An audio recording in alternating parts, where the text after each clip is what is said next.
اور دوپٹہ اتار کر بات لینے جانے ہی لگی تھی کہ اچانک کسی نے اس کا ہاتھ تھام کر اسے اپنی جانب کھینچا۔ اچانک ہاتھ کھینچتے جانے پر وہ اچانک سے اس کے چٹان نما وجود سے ٹکرائی۔ اس سے پہلے کہ وہ چیختی، اس نے اس کے منہ پر اپنا مضبوط ہاتھ رکھا تھا۔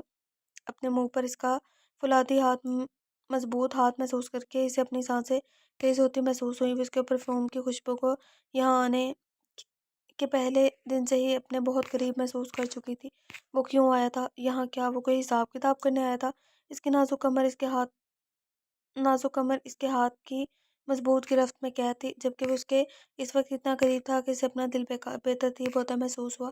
بہت تعریفیں سنی ہیں آج تمہاری جانب سے، تو پھر میں کیوں نہ تمہیں دیکھنے کے لیے آؤں؟ آخر یہ میرا حق ہے تمہیں سر سے پیر تک دیکھنے کا اور تمہاری تعریف میں زمین آسمان ایک کرنے کا۔ اصل حق تو میں ہی رکھتا ہوں نا، تو میرا یہاں آنا تو بنتا ہے۔ سب نے تمہیں ہلدی لگائی تو میں پیچھے کیوں رہوں؟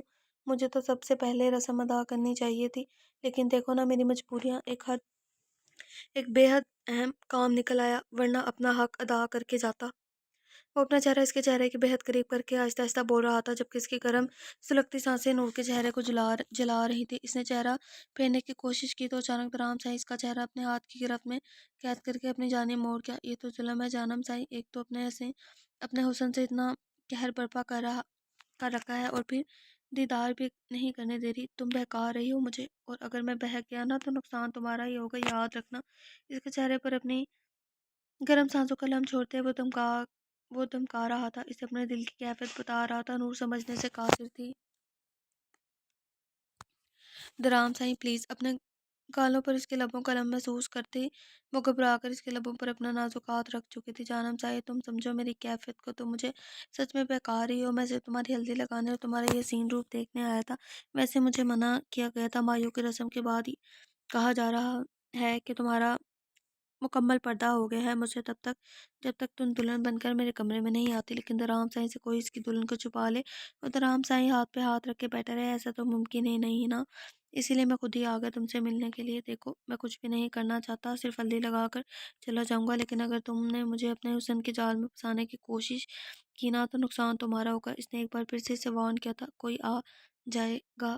وہ گھبرا کر اسے دور ہونے کی کوشش کر رہی تھی۔ اسے یقین تھا کہ وہ اسے ہلدی ہرگز نہیں لگائے گا۔ وہ خطرناک ارادے لے کر یہاں آیا تھا۔ کچھ بھی حق کی بات کرتا تھا تب اسے گھبراہٹ ہونے لگتی تھی، کیونکہ اس کے حق میں بہت کچھ آتا تھا۔ میرے پاس بھی نہیں ہے۔ اس کے سینے پر اپنا نازک ہاتھ رکھتے وہ گھبرا کر بولی تھی، میں لے کر آیا ہوں جانم سائیں۔ وہ ڈریسنگ ٹیبل کی طرف اشارہ کرتے ہوئے بولا، جہاں ایک چھوٹی سی پیالی ہلدی کی رکھی تھی۔ فائن، تو پھر جلدی سے لگائیں اور یہاں سے جائیں۔ وہ اسے فاصلہ بنانے کی ناکام کوشش کرتے ہوئے بولی تھی، لگاؤں گا جانم سائیں، بس اتنی جلدی کیا ہے؟ محبت کے سارے کام آہستہ آہستہ پیار سے ہونے چاہیے، اور میں محبت پر یقین رکھتا ہوں۔ محبت میں جلد بازی کام خراب کر دیتی ہے۔ وہ اپنی انگلیوں سے اس کے چہرے کے کڑے نقوش پر پیتے سے مزید نروس کر رہا تھا۔ وہ اس کا سامنا نہیں کرنا چاہتی تھی، کیونکہ اسے لگتا تھا کہ وہ اسے سوال کرے گا، وجہ جانے گا اسے شادی کرنے کی، لیکن وہ تو کچھ پوچھ ہی نہیں رہا تھا جسے اس ڈیل سے اس کا کوئی واسطہ ہی نہ ہو۔ لیکن اسے یقین تھا کہ درام سے اس چیز کے بارے میں سب کچھ جانتا ہے، لیکن پھر بھی خاموش کیوں تھا۔ درام سائیں پلیز یہاں سے جائیں، کوئی آ جائے گا۔ وہ بڑی مشکل سے اس کا ہاتھ اپنے کمر سے ہٹاتے چہرہ پھیر کر اسے دور ذرا فاصلے پر جا رکی تھی۔ اس کی سانسیں درام کی قربت نے بے حد تیز کر دی تھی۔ سینے میں دھڑکتا دل پسلیوں کی مضبوط دیوار توڑ کر باہر آنے کو بےتاب تھا۔ جب اسے اپنے بازو پر کوئی ٹھنڈی سی چیز محسوس ہوئی، اس نے اس کی سانسوں کو مزید اتھل پتھل کر دیا۔ درام سے وہ اس کا ہاتھ کا ٹھنڈا لمس اپنے گردن پر محسوس کرتی وہ اس کی طرف رخ پھیری، اس کا ہاتھ تھام چکی تھی۔ بولو میری جانیں سائیں، چلو آج ہماری ہلدی کی خوشی میں تمہیں ایک موقع دیتا ہوں، مجھ سے کچھ بھی مانگ سکتی ہو تم، بے شک جان مانگ لو، تم جان سے بھی زیادہ عزیز ہو، تمہیں چھوڑ کر میں تمہیں دنیا کی ہر خوشی دے سکتا ہوں، مجھ سے خود کو مت مانگنا، باقی چاہے دنیا مانگ لو۔ اس کے اس کے ماتھے کو اپنے دہکتے لبوں سے چھوتے وہ اس کا چہرہ اپنے ہاتھوں کی پیالوں میں قید کر چکا تھا۔ آزادی، اس نے ایک نظر اٹھا کر اسے دیکھا اور پھر ایک لفظ ادا کیا، آپ مجھے آزاد کر دیں۔ وہ اپنی محبت کو حاصل کر لیں، مجھے بس میرا حصہ چاہیے۔ یہاں کسی کی زندگی خراب نہیں کرنے آئی، مجھے کسی سے کوئی لینا دینا نہیں ہے، مجھے میرا حصہ مل جائے گا تو میں یہاں سے چلی جاؤں گی، کبھی یہاں واپس نہیں آؤں گی۔ آپ اپنی محبت کے ساتھ اپنی زندگی خوشی سے جیے گا، میں کبھی آپ کی خوشیوں کے بیچ رکاوٹ نہیں بنوں گی، میں آپ کے اور آپ کی محبت کے درمیان کبھی نہیں آؤں گی، آپ بس مجھے میرا حصہ دے کر مجھے یہاں سے جانے دیں۔ اسے دیکھتے ہوئے بولی تو رام نے ایک قدم پیچھے ہٹا کر اس کے چہرے کو دیکھا تھا۔ احمق لڑکی، تم نے اپنا موقع گنوا دیا۔ مجھے لگا کہ تم کہو گی کہ شادی کے بعد تمہیں ہنی مون پر پیرس یا امریکہ لے کر جاؤں، لیکن تم ہو ہی بیوقوف۔ جب میں تمہیں پہلے ہی بتا چکا ہوں کہ مجھ سے خود کو مت مانگنا، تو پھر کیوں بے وقوفی کرنے لگی؟ چلو میں تمہیں ایک اور موقع دیتا ہوں، میں تمہیں دو آپشن دیتا ہوں، ان دونوں میں سے کسی ایک کو سلیکٹ کرو۔ تمہیں اپنا حصہ چاہیے یا طلاق؟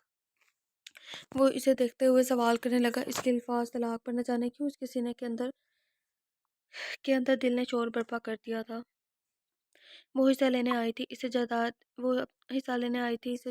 چاہیے تھی، لیکن وہ درام سائیں کے ساتھ رہنا بھی نہیں چاہتی تھی۔ سر جھکا کر اس کے منہ سے ایک الفاظ نکلا تھا، جائیداد، اور اس الفاظ کے ساتھ ہی درام نے اس کی گردن میں ہاتھ ڈال کر اسے اپنے بہت قریب کھینچ لیا تھا۔ یہ دولت تو کیا، درام سائیں کی نس نس آج سے تمہاری ہے۔ اس کے لبوں کو اپنے لبوں میں قید کرتا وہ اپنی سانسوں سے اس کی سانسیں مہکانے لگا۔ اس کا ہاتھ اس کی گردن سے سرکتا ہوا اس کی کمر تک آ چکا تھا، جب اچانک اس کی کمر کو اپنی گرفت میں قید کر کے اس نے اپنی جانب کھینچا تھا۔ وہ اس کے سینے سے ٹکراتے اس کے بہت قریب آ چکے تھے۔ درام کا دل اسے اپنے دل کے ساتھ رکھتا ہوا محسوس ہونے لگا، جسے ان دونوں کی دھڑکنیں مل کر ایک ہو چکی ہوں۔ اس نے ایسے سے اپنا ہاتھ اس کے کندھے پر رکھ کر اسے خود سے دور کرنا چاہا۔ اس کے لبوں سے اپنے لب ہٹاتے ہوئے درام نے اس کا خون سے لگتا چہرہ دیکھا، اس کے لبوں پر مسکراہٹ بکھر گئی۔ ابھی اس نے اسے دور ہونا چاہا ہی تھا کہ درام نے ایک بار پھر سے کھینچ کر اسے اپنے سینے سے لگایا۔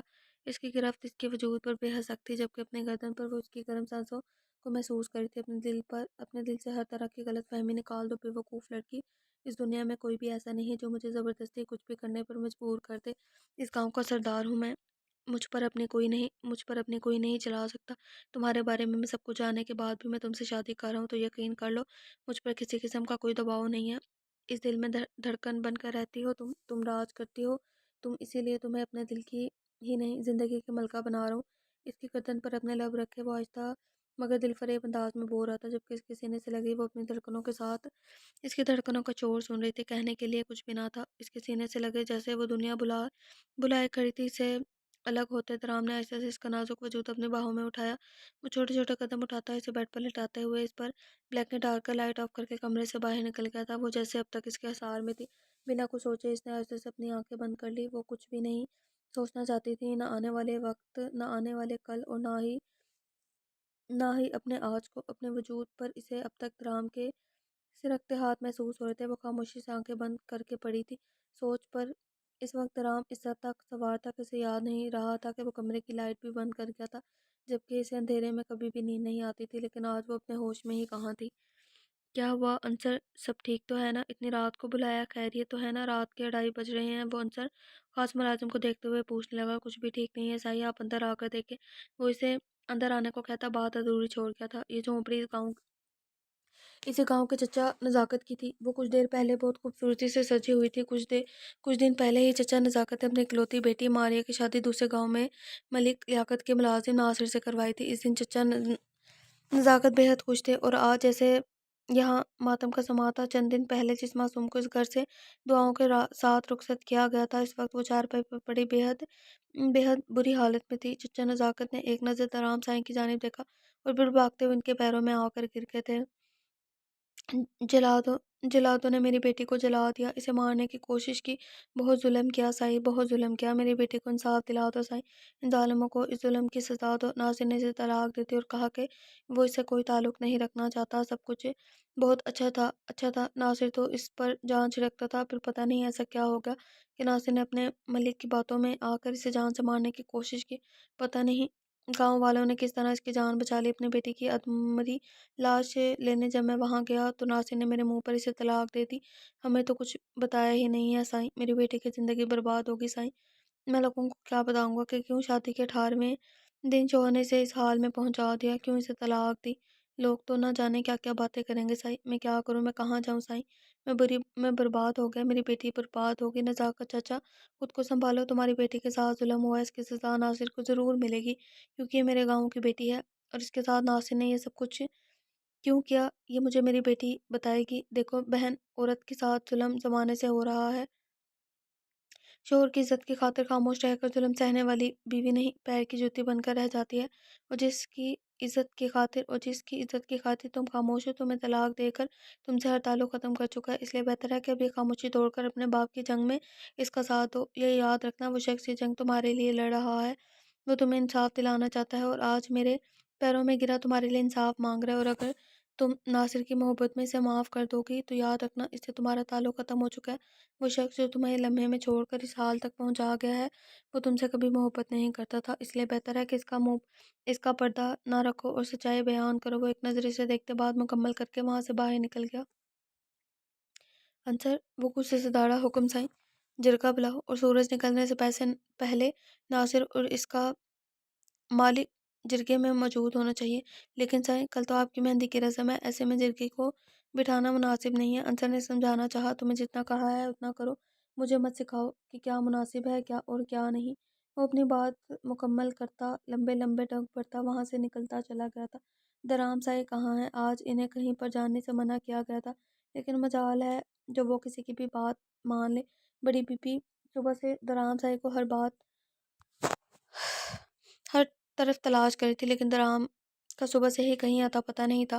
انہیں یقین تھا کہ درام سائیں جانتا ہے کہ درام سائیں ساحر سائیں جانتا ہے کہ درام سائیں کہاں ہے، اسی لیے وہ بار بار ان کے ساتھ آ کر ملازموں پر چلا رہی تھی، جبکہ ساحر سائیں اپنے ہی کاموں میں مگن، کبھی سگریٹ سلگا لیتا تو کبھی مہندی کی تیاریوں میں لگ جاتا۔ ساحر سائیں، میں آخری بار پوچھ رہی ہوں، بتا دو درام سائیں کہاں ہے، ورنہ مجھ سے برا کوئی نہیں ہوگا۔ اس بار وہ براہ راست اس سے مخاطب ہوئی تو اس کی ہنسی نکل گئی۔ بڑی اماں سائیں، اس سے پہلے آپ نے مجھ سے پوچھا یہ کب ہے؟ آپ تو کبھی ملازموں سے پوچھ رہے ہیں تو کبھی انہیں ڈانٹ رہی ہیں، جس سے سوال کریں گے جواب بھی تو وہی دے گا نا۔ آپ مجھ سے سوال کریں تو میں آپ کو بتاؤں نا کہ درام سائیں کدھر ہے؟ مسکراتے ہوئے بولا، تو اب بتاؤ، اب بتا دو، اب تو پوچھ رہی ہوں نا تم سے۔ وہ ذرا سختی سے گویا ہوئی تھی۔ جرگے پر، وہ کہہ کر اپنے موبائل کی سکرین دیکھنے لگا تھا۔ جرگے پر؟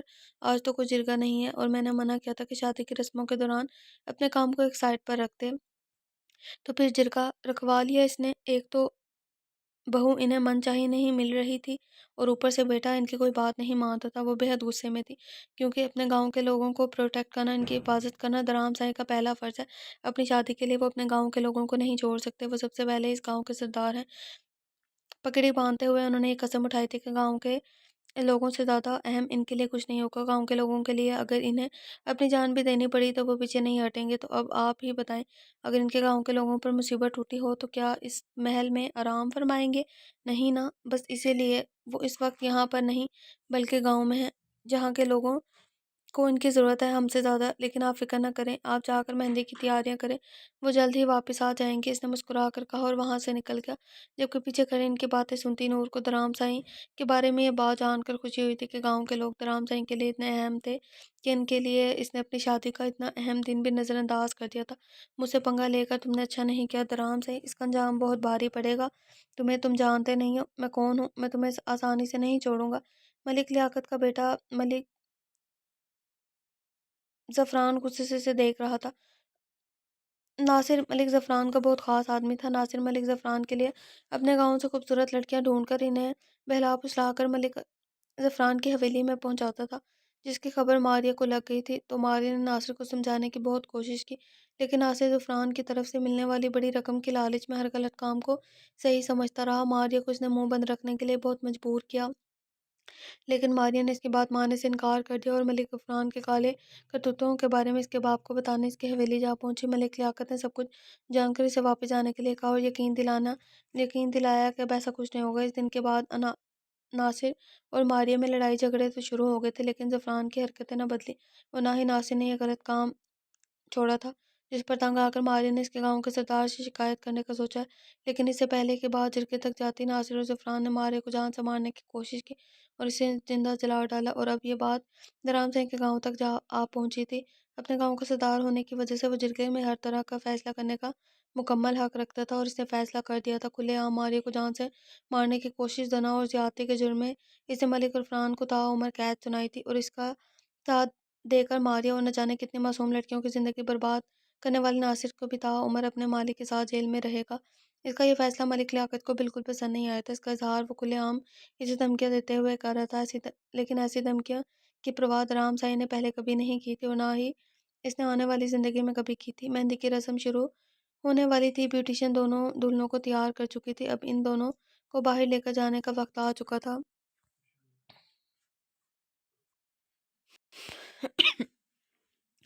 جلدی چلے، باہر پھوپھو سائیں پہنچ گئی ہیں۔ انہوں نے وعدہ کیا تھا کہ وہ مہندی کی رسم شروع ہونے سے پہلے آ جائیں گی اور انہوں نے اپنا وعدہ نبھا دیا۔ زاوش نے کمرے میں قدم رکھتے ہوئے خوشی سے انہیں بتایا تو ثنا جو اپنے ناخن سنوارنے میں مصروف تھی پھوپھو سائیں کی آمد کا جان کر پریشان ہو گئی۔ پھوپھو سائیں تو نہیں آنے والی تھی نا، ان کی تو فلائٹ کی کچھ پرابلم ہو گئی تھی۔ ثنا نے اسے دیکھتے ہوئے پوچھنے لگی ان کی فلائٹ کا مسئلہ ہو گیا تھا، لیکن کیا ہے نا سارا پھوپھو، پہلے درام کی شادی سے زیادہ اہم اور کچھ بھی نہیں ہے۔ درام سائیں کی شادی ہو اور پھوپھو سائیں شامل نہ ہو ایسا ممکن ہی نہیں۔ مجھے تو 100% یقین تھا کہ وہ آئیں گے اور دیکھو وہ آ گئی اور ہم سب کے لیے بہت سارے گفٹس بھی لے کر لائی ہیں انہوں نے۔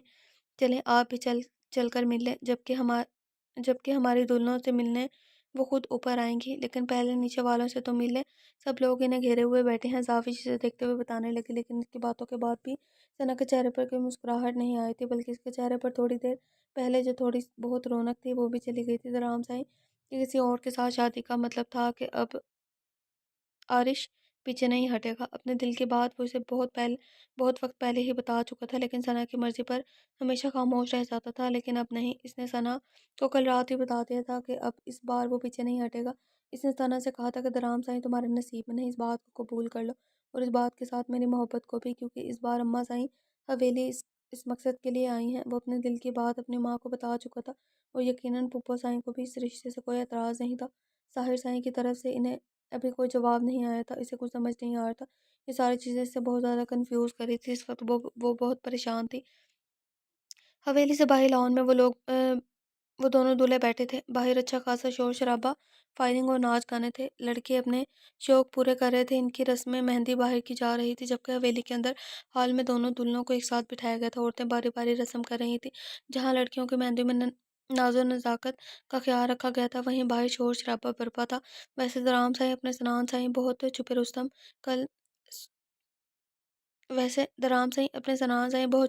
ہیں، کل عورتوں کے ساتھ مل کر مکمل رسم مایوں کے مزے لوٹ کر آئے ہیں، اور ایک آپ ہیں جو آپ کو ان جرگوں سے فرصت نہیں۔ کل تو یہ خود بھی لڑکیوں کے ساتھ ہلدی اور اپٹن سے نہا کر آئے تھے، تبھی تو اتنے چمک رہے ہیں۔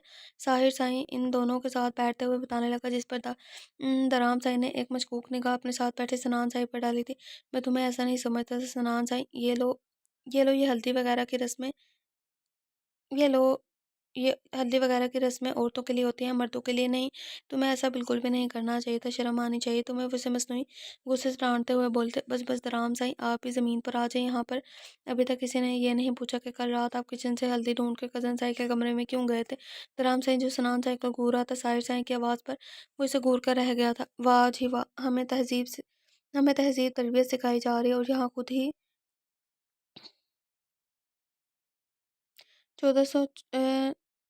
1400 نکات روشن کر کے آئے ہیں۔ اس کا راز جان کر سنان بھی شیر ہوا تھا۔ ایسا کچھ نہیں ہے، درد کی طبیعت خراب تھی اور میں اس کی طبیعت پوچھنے گیا تھا اور ہلدی میں اس کے لیے ڈھونڈ رہا تھا کہ دودھ میں ملا کر پی سکوں۔ اور وہ اپنی صفائی دیتے ہوئے بولے، ارے ہم نے تو پوچھا ہی نہیں آپ ہلدی کیوں ڈھونڈ رہے تھے، اور رات کو 2 بجے آپ کزن سائیں کے کمرے میں اس کی خیریت دریافت کرنے گئے تھے۔ یہ کام تو صبح بھی کیا جا سکتا تھا۔ ویسے کیا آپ کو نہیں پتا کہ مایوں کی رسم کے بعد پردہ لازم قرار دیا گیا ہے؟ طاہر سائیں اب بھی باز نہ آیا تھا۔ آج پہلی بار اسے درام سائیں کی ٹانگ کھینچنے کا موقع ملا تھا۔ وہ کیسے پیچھے ہٹتا؟ نہیں، مجھے تو کسی نے نہیں بتایا۔ یہ پردے والا کون سا سین ہے؟ وہ مکرتے ہوئے بولا، کیا آپ کو نہیں پتا تھا پردے کا؟ میرا خیال ہے تایا سائیں نے آپ کو بھی بتایا تھا۔ خیر کوئی بات نہیں، میں ابھی ان سے پوچھ کر آتا ہوں۔ ساحر اس کے قریب سے اٹھتے ہوئے بولا تو درام نے اس کا بازو کھینچ کر اسے واپس اپنے پاس بٹھا لیا۔ کچھ زیادہ پر نہیں نکل رہے، کاٹوں میں؟ وہ اسے گھورتے ہوئے ذرا سختی سے بولا، ارے ادا سائیں آپ تو برا ہی مان کے، میں تو مذاق کر رہا تھا۔ اس نے مسکراتے ہوئے کان کو ہاتھ لگایا تو درام سائیں مسکرا دی، اور بتاؤ کیا فیصلہ کیا تم نے؟ پھر چاچو سائیں کو کہہ رہے تھے کہ جلد ہی تمہاری طرف سے زبردست قسم کی خوشخبری ملنے والی ہے۔ وہ اسے دیکھتے ہوئے پوچھنے لگا تو ساحر سائیں مسکرایا، بابا سائیں کا بس چلے تو کل آپ کے ساتھ میرا بھی نکاح کرواتے۔ وہ ہنستے ہوئے بولا، اس میں کوئی برائی نہیں، 2 خوشیاں 3 خوشیوں میں بدل جائیں گی۔ میں تو کہتا ہوں کہ ایک بہترین آئیڈیا ہے۔ چاچا سائیں کو اس پر سنجیدگی سے غور کرنا چاہیے۔ درام سائی نے مشورہ دیا تھا: درام سائی، فی الحال تو آپ اپنی اس رسم حنا پر غور فرمائیں جو اس وقت سب سے زیادہ اہمیت کی حامل ہے، اور جہاں تک میرے نکاح کی بات ہے تو جب نصیب میں لکھا ہوگا تبھی ہو جائے گا، آج لکھا ہو یا 10 سال بعد، اس کے لیے ان چیزوں کے بارے میں نہیں سوچتا۔ اس لیے میں ان چیزوں کے بارے میں نہیں سوچتا۔ وہ مسکرا کر اس کے قریب سے اٹھتا لوگوں سے ذرا کنارے پر آ گیا، کیونکہ اس وقت اسے سگریٹ کی طلب ضرورت سے زیادہ جاگ رہی تھی۔ وہ شور ہنگامے سے ہٹ کر حویلی کے اندر کی جانب آیا اور سگریٹ سلگا کر اپنے کمرے کی طرف جا رہا تھا کہ سامنے سے زاوش اس طرف آتے نظر آئی، اور وہ اسے نظر انداز کر کے آگے بڑھ جانا چاہتا تھا لیکن وہ نہیں کر پایا۔ نہ جانے کیا سوچ کر وہ اس کی طرف بڑھنے لگا۔ مجھے بھوک لگی ہے، وہ جو اسے نظر انداز کرتی آگے بڑھ رہی تھی، اچانک اس کے روکنے پر اسے دیکھنے لگی۔ کھانا تو باہر لگ گیا ہے نا؟ وہ اسے دیکھتی معصومیت سے بولی۔ وہ گرین شرٹ اور اورنج لہنگے میں بے حد خوبصورت لگ رہی تھی۔ آج پہلی بار ساحر نے اسے کسی اور نگاہ سے دیکھا تھا۔ مجھے وہ نہیں کھانا، تم کچھ اچھا سا بنا دو میرے لیے۔ وہ اسے آرڈر دیتے ہی خود کچن کی جانب چل دیا۔ میں اس ڈریس میں آپ کے لیے کھانا کیسے بناؤں گی؟ وہ کنفیوز سے اس کے پیچھے چلتے ہوئے پوچھنے لگی۔ ایسا کرو، جا کر چینج کر لو اور پھر جب کھانا بن جائے گا تب دوبارہ تیار ہو جانا۔ وہ اسے مشورہ دیتے کچن کی کرسی گھسیٹ کر بیٹھ گیا۔ کیا مطلب ہے میں سارا دن تیار ہوتی رہوں؟ وہ وہاں رسم ہو رہی ہے، میرے پاس اتنا ٹائم نہیں ہے۔ اور اس ڈریس میں یہاں کھڑی ہو کر کھانا نہیں بنا پاؤں گی آپ کے لیے آپ وہی کھا لیں جو بنا ہے، یا کسی ملازمہ سے کہتی ہوں، اسے دیکھتے ہوئے کہنے لگے، جبکہ وہ جانتی تھی کہ ظاہر کسی ملازمہ کے ہاتھ کا کھانا ہرگز کھانا پسند نہیں کرتا۔ اسی ملازمہ کو تم اپنی مدد کے لیے بلا لو، لیکن جلدی کچھ بناؤ، مجھے بہت سخت بھوک لگی ہے۔ وہ اس کی بات کو نظر انداز کرتا خود سگریٹ سلگانے لگا۔ یہ تو بالکل نواب زادے کی طرح حکم چلا رہے ہیں، اب کیا میں ان کے لیے بار بار تیار ہوتی رہوں؟ حد ہوتی ہے، بندہ کنڈیشن تو سمجھتا ہے۔ وہ غصے سے بڑبڑاتی ہوئی فریج سے آٹا نکالنے لگی۔ پراٹھا بنا رہی ہوں، اچار کے ساتھ کھا لینا، اس وقت میں ایسا ہی کر سکتی ہوں، ورنہ باہر تو 9 قسم کے پکوان تیار ہیں، آپ وہاں ٹائم ویسٹ مت کرو لڑکی، جو بنانا ہے جلدی بنا کر دو، باہر 1000 قسم کے کھانے ہیں۔ مجھے وہ ذرا سختی سے کہتا، 1000 قسم کے کھانے ہیں، قسم کے کام ہیں مجھے، وہ ذرا سختی سے کہتا۔ اس کی تیاری دیکھنے لگا، پیڑا بناتے ہوئے اس کی پائل کی چھن چوڑیوں کی کھنگن فضا میں لگی شور برپا کری تھی، جو اس سے اچھا بھی لگ رہا تھا۔ اس کی لمبی چوٹی میں پتہ نہیں یہ کون سے پھول بوٹے لگے ہوئے تھے، لیکن یہ پھول بوٹے بھی اسے اچھے لگ رہے تھے، یا آج پہلی بار وہ ان پر غور کر رہا تھا، لیکن آج سب کچھ الگ تھا۔ ٹھیک کہتے ہیں بابا صاحب، اب واقعی شادی کر لینی چاہیے۔ وہ اسے دیکھتے ہوئے اپنی سوچ پر دل فریب انداز میں مسکرایا۔ اتنے سالوں کے بعد ہی سے ہی وہ واپس آئی تھی، تو شاہ حویلی میں جیسے خوشیاں واپس آ گئی تھی۔ سارا ان 4 بھائیوں کی اکلوتی بہن تھی، سب سے چھوٹی ہونے کی وجہ سے وہ سب کی لاڈلی بھی تھی۔ اپنی بہن کے لیے اچھا رشتہ دے کر انہوں نے اس کی شادی پیرس کے ایک بہت بڑے بزنس مین سے کی تھی۔ ان کے بس 2 ہی بیٹے تھے، عرب شاہ اور ارش شاہ۔ عرب ابھی 17 سال کا تھا، جبکہ ارش 24 سال کا ہونے والا تھا۔ اسے شادی میں آنے کی سب سے بڑی وجہ ارش تھا، جس کے لیے وہ شادی میں ضرور آنا چاہتی تھی، کیونکہ ان کے بیٹے نے انہیں اپنے دل کی بات بتا دی تھی، جس کے بعد اپنے بیٹے کی خاطر وہ یہاں آئی تھی، ورنہ ان کو تو فلائٹ میں بہت مسئلے مسائل آ رہے تھے۔ دوسری سب سے اہم وجہ درام سائی تھا۔ ان کے خاندان کی پہلے خوشی، جب درام سائی کی پیدائش ہوئی تب ان سے زیادہ خوشی اور کوئی نہیں تھا۔ درام سائی ان کے لیے ان کی پہلی اولاد تھا، جسے وہ بے حد محبت کرتی تھی، اس لیے آنا تھا۔ اس نے اصغر صاحب سب سے بڑے تھے، جن کی شادی صوبیہ بیگم سے ہوئی تھی۔ سب لوگ انہیں بڑی بی کہتے تھے۔ ان کا ایک ہی بیٹا درام اور 2 بیٹیاں زرنش اور زاوش ہیں۔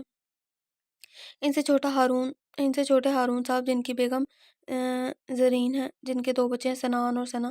ان کے بعد حیدر صاحب تھے۔ حیدر صاحب کی بیگم شادی کے 11 سال بعد انتقال کر گئی۔ ان کا ایک ہی اکلوتا بیٹا ہے ساحر، اور اپنے بیٹے کی پرورش کی خاطر انہوں نے دوسری شادی کا خیال کبھی بھی اپنے دل میں نہ لایا۔ اور بھائیوں میں سب سے آخر میں سرمد شاہ، جن کی پہلی شادی سمرہ سے ہوئی تھی، جو ناکام رہی، اور دوسری شادی ہمنہ سے شادی کے بعد انہوں نے سمرہ سے شادی کو صرف ایک غلطی قرار دیا تھا، اور ان کی 2 بیٹیاں تھیں، در نور اور ثانیہ۔ ان سب کی یہی خواہش تھی کہ ان کے بچے ان کے گھر میں ہی رہیں۔ ثانیہ بھی چھوٹی تھی، لیکن گھر کی باقی بچیاں شادی کے لائق تھیں۔ ہارون صاحب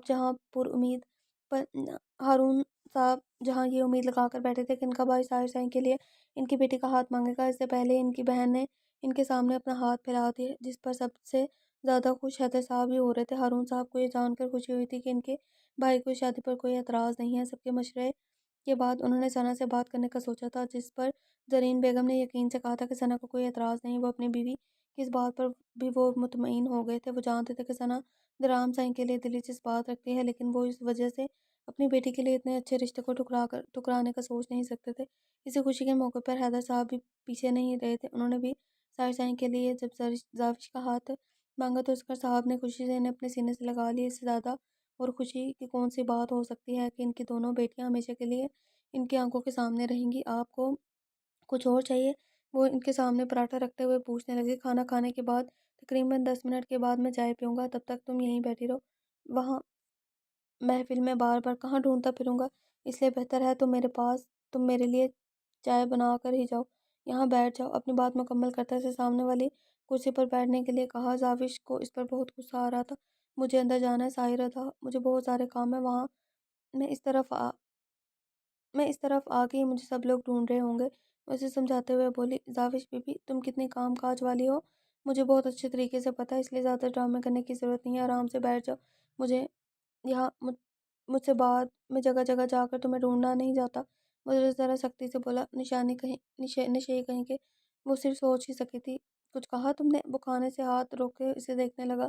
نہیں تو میں نے تو کچھ نہیں کہا، وہ گھبرا کر بولی۔ دل کے اندر چور بول رہا تھا کہ کہیں انہوں نے سن تو نہیں لیا، کھاؤ تم بھی۔ وہ اپنی پلیٹ اس کے قریب کرتے ہوئے بولا، نہیں میں باہر کھانا کھاؤں گی، میرا دماغ تھوڑی نہ خراب ہے کہ 9 پکوان بنے ہیں اور میں یہاں بیٹھ کر پراٹھا اچار کھاؤں۔ ہمیشہ کی طرح اس کی زبان میں پھر سے کھجلی ہوئی تھی۔ باقی سب کے سامنے چلتی تھی تو ٹھیک ہے، لیکن ظاہر ادا سائیں کے سامنے اس کا وداؤٹ بریک چلنا اس کے لیے کافی مشکل کھڑا ہی کر سکتا تھا۔ مطلب یہ کہ تم یہ کہنا چاہتی ہو کہ میرا دماغ خراب ہے؟ وہ اسے گھورتے ہوئے بولا تو اس نے فوراً نفی میں سر ہلایا۔ نہیں جی نہیں، میرا تو یہ مطلب نہیں تھا ادا سائیں، میں تو بس یہ کہہ رہی ہوں کہ باہر کتنے مزے مزے کی ڈشز بنی ہیں، تو بلا میں پراٹھا چار کیوں کھاؤں؟ میں تو کبھی ناشتے میں پراٹھا نہیں کھاتی، ہیوی ہوتا ہے، انسان موٹا ہو جاتا ہے۔ اس نے اپنی بات پر پتہ ڈالنے کی کوشش کی تھی۔ پراٹھا کھانے سے صحت بنتی ہے، اور جیسے تمہاری حالت ہے نا، صحت بنا لو تو بہتر ہوگا، پراٹھا کھانے کی بھی عادت ڈال لو۔ وہ آدھا پراٹھا اس کی طرف کرتے ہوئے کہنے لگا، لیکن میں نہیں، اس نے کچھ کہنا چاہا، کھاؤ اسے، وہ ذرا سختی سے بولا۔ اس کے حکم پر کتنا بدتمیز ہے، وہ بیچاری نہیں کھانا چاہ رہی تو اسے نہ کھلاؤ۔ اس کے حکم پر وہ اسے دیکھتی ہوئی منہ کے ڈیزائن بنانے لگی، یقیناً دل میں بہت سارے گالیاں چل رہی تھی۔ دیکھو زاوش، اگر تم نے یہ پراٹھا نہیں کھایا تو میں تمہیں ساری رات یہاں سے نہیں اٹھنے دوں گا۔ وہ سگریٹ سلگاتا اسے دھمکی دے رہا تھا۔ مرتی کیا نہ کرتی، اندر سے گانے بجنے کی آوازیں آ رہی تھی، یعنی کہ اچھا خاصا ماحول بنا ہوا تھا۔ وہ جلد سے جلد ماحول کا حصہ بننا چاہتی تھی، اس لیے اس کے سامنے رکھی پلیٹ کو اپنے نزدیک کرتی اس پر پراٹھا کو کھانے لگی، جو اسے بالکل بھی پسند نہیں تھا، جبکہ وہ کرسی ذرا سی پیچھے کرتا اسے دیکھنے میں مصروف تھا۔ جلدی کھاؤ، کیا سارے دن یہی ذرا سا پراٹھا کھانے پر لگا دو گی؟ چائے کب بناؤ گی میری؟ اسے ذرا ذرا کھاتے دیکھ کر وہ سختی سے بولا تو وہ فوراً ہی اٹھنے لگی۔ اسے ختم کر کے اٹھے، وہ سختی سے اسے واپس بٹھا گیا۔ وہ معصومیت سے منہ بناتی واپس بیٹھ گئی۔ یا اللہ، یہ کون سے گناہ کی سزا ہے جو مجھ سے انجانے میں ہوگا؟ پلیز مجھے معاف کر دے، جلاد سے میری جان چھڑوا دے، اور میں آئندہ ایسا کوئی کام نہیں کروں گی۔ وہ واپس بیٹھتے ایک بار پھر سے پراٹھا کھانے کی کوشش کرنے لگی۔ اسے پراٹھا کبھی بھی پسند نہیں تھا، لیکن ظاہر کو پسند تھا۔ وہ بہت کم چیزیں کھاتا تھا، لیکن پراٹھا کافی شوق سے کھا لیتا تھا۔ اس نے بڑی مشکل سے پراٹھا ختم کیا اور اس کے لیے چائے بنا کر رکھی۔ اب یہ مت کہنا کہ تم چائے بھی نہیں پیتی، کیونکہ اب سے تم کالی ہو جاؤ گی۔ اس کے ہاتھ سے چائے لیتے ہوئے وہ بولا، نہیں میں صرف صبح چائے پیتی ہوں، میرے خیال میں اماں صاحب مجھے بلا رہی ہیں، اب مجھے جانا ہے۔ اس سے پہلے کہ ظاہر کچھ بھی اور کہتا، اپنے سینڈل ہاتھوں میں پکڑے وہ بھاگ گئے، جبکہ اس کی سپیڈ دیکھ کر وہ ہنس دیا تھا۔ خبر ملی ہے درام صاحب کی آج مہندی ہے، اور شادی کے بعد درام صاحب ملک زفران پر بہت بڑا کیس بنانے والا ہے، اور اتنی آسانی سے وہ اسے ہرگز نہیں چھوڑنے والا۔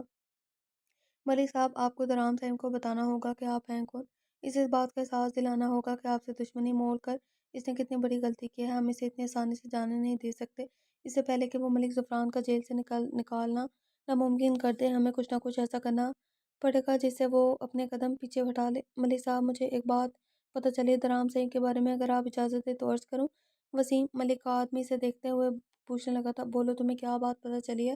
وسیم کے تجسس بڑھانے پر وہ اسے پوچھنے لگا۔ ملک صاحب، مجھے خبر ملی ہے کہ درام صاحب کی شادی جس لڑکی سے ہونے والی ہے وہ اسے بہت محبت کرتا ہے، اور تو اور درام صاحب کا نکاح بچپن میں ہی ہو گیا تھا۔ وہ لڑکی درام صاحب کی بچپن کی محبت ہے۔ ماریا کو جلانے پر وہ انصاف کی جنگ لڑنے میدان میں اتر گیا، لیکن اگر اس کے ہونے والی بیوی کو ہی جلا کر راکھ کر دیا جائے تو یہ تو درام صاحب کا جوش ہے نا، غریبوں کو انصاف دلانے کا۔ اپنے گاؤں والوں کے لیے کچھ بھی کر جانے کا سارا ٹھنڈا ہو جائے گا جب اپنے ملکوہا کی لاش اپنی آنکھوں سے دیکھے گا۔ وسیم انہیں دیکھتے ہوئے کہنے لگا، جبکہ وسیم کا مشورہ انہیں بھی کافی زیادہ پسند آ گیا تھا۔ مشورہ برا نہیں ہے وسیم، درام سائی کی مہندی والی دلہن ہی اگر جل آگ میں جل کر مر جائے تو یقیناً وہ دوسری بار ہم سے دشمنی موڑ لینے کی غلطی کبھی نہیں کرے گا، اور یقیناً پھر میں اپنے بیٹے کو بھی جیل سے جلد ہی چھڑواؤں گا۔ ملک لیاقت کو سوچتے ہوئے بولا، جبکہ وسیم اب اس کے اگلے حکم کا انتظار کرتا۔ ماشاءاللہ، آج تو آپ اتنی حسین لگ رہی ہیں کہ لوگوں کی نظر آپ سے ہٹ ہی نہیں رہی تھی۔ جو بھی دیکھ رہا تھا صرف آپ کی تعریف کیے جا رہا تھا، اور آپ کو پتہ ہے وہاں سب لوگ کہہ رہے تھے کہ میرا چہرہ آپ کے چہرے سے بہت زیادہ مشابہت رکھتا ہے۔ ویسے آپ اس بات پر ایگری کرتی ہیں؟ اسے تھام کر کمرے میں لاتے ہوئے ایکسائٹیڈ سے پوچھنے لگی تھی۔ یہ تو سچ تھا، وہ سچ میں اس سے بہت زیادہ ملتی تھی۔ نور نے جواب میں کچھ نہیں کہا، صرف مسکراتی اس کو کمرے میں چھوڑ کر ثانیہ باہر چلی گئی۔ آج اس کی بہت ساری سہیلیاں آئی ہوئی تھی جن کو اس نے بہت خوشی سے نور سے ملوایا تھا۔ سمرا نے اسے کسی کے بھی قریب ہونے سے منع کر دیا تھا۔ اس نے کہا تھا کہ ان لوگوں سے زیادہ اٹیچ ہرگز نہیں ہونا۔ اس نے سمجھایا تھا کہ وہ ان سے دور رہے گی، اس سے بات کرتے ہوئے اپنے لہجے میں روکھا پن لائے گی۔ کسی کو زیادہ عزت دینے کی ضرورت نہیں ہے، سب کو ان کے اوقات میں رکھنا، کسی کو اہمیت دینے کی ضرورت نہیں ہے، لیکن اتنے سارے رشتے، اتنی ساری محبتیں جو باہیں کھولے اس کا انتظار کرتی، وہ انہیں نظر انداز کیسے کرتی؟ وہ سمرا کو کیسے بتاتی کہ وہ بچپن سے ان رشتوں کے لیے ترسی ہے، اپنی ماں کے لیے ترسی ہوئی ہے، اپنے باپ کے لیے ترسی ہوئی ہے، ان سب رشتوں کی اسے کتنی ضرورت تھی؟ اگر یہ بات وہ سمرا کو بتاتی تو شاید وہ اس کے جذبات کو سمجھ سکتی۔ وہ تو اس کی سگی ماں ہو کر اسے سمجھ نہیں پائی تھی، اسے بھلا اور کیا امید کرنی تھی؟ کمرے سے نکلنے سے پہلے اس نے سمرا کو ویڈیو کال کرنے کی کوشش کی تھی، لیکن سمرا نے کال اٹینڈ نہیں کی، اور تھوڑی دیر کے بعد میسج کیا تھا کہ اس وقت ایک پارٹی میں ہے، جب فری ہوگی تب اس سے بات کرے گی۔ تھوڑی دیر کے بعد سمرا کو کوئی فرق نہیں پڑتا کہ اس کی بیٹی آج مہندی کی دلہن بنی ہوئی ہے۔ وہ چاہتی تھی کہ اس کی ماں اسے دیکھے، شاید وہ اس کے منہ سے وہ سارے الفاظ سننا چاہتی تھی جو ہمنا نے اس کے لیے کہے تھے، لیکن اس کی ماں تو بہت ماڈرن تھی، یہ ساری حرکتیں تو اس کی نظر میں جاہل عورتیں کرتی تھی۔ پڑھی لکھی ماڈرن عورتیں بھلا یہ سب کہاں کرتی ہیں؟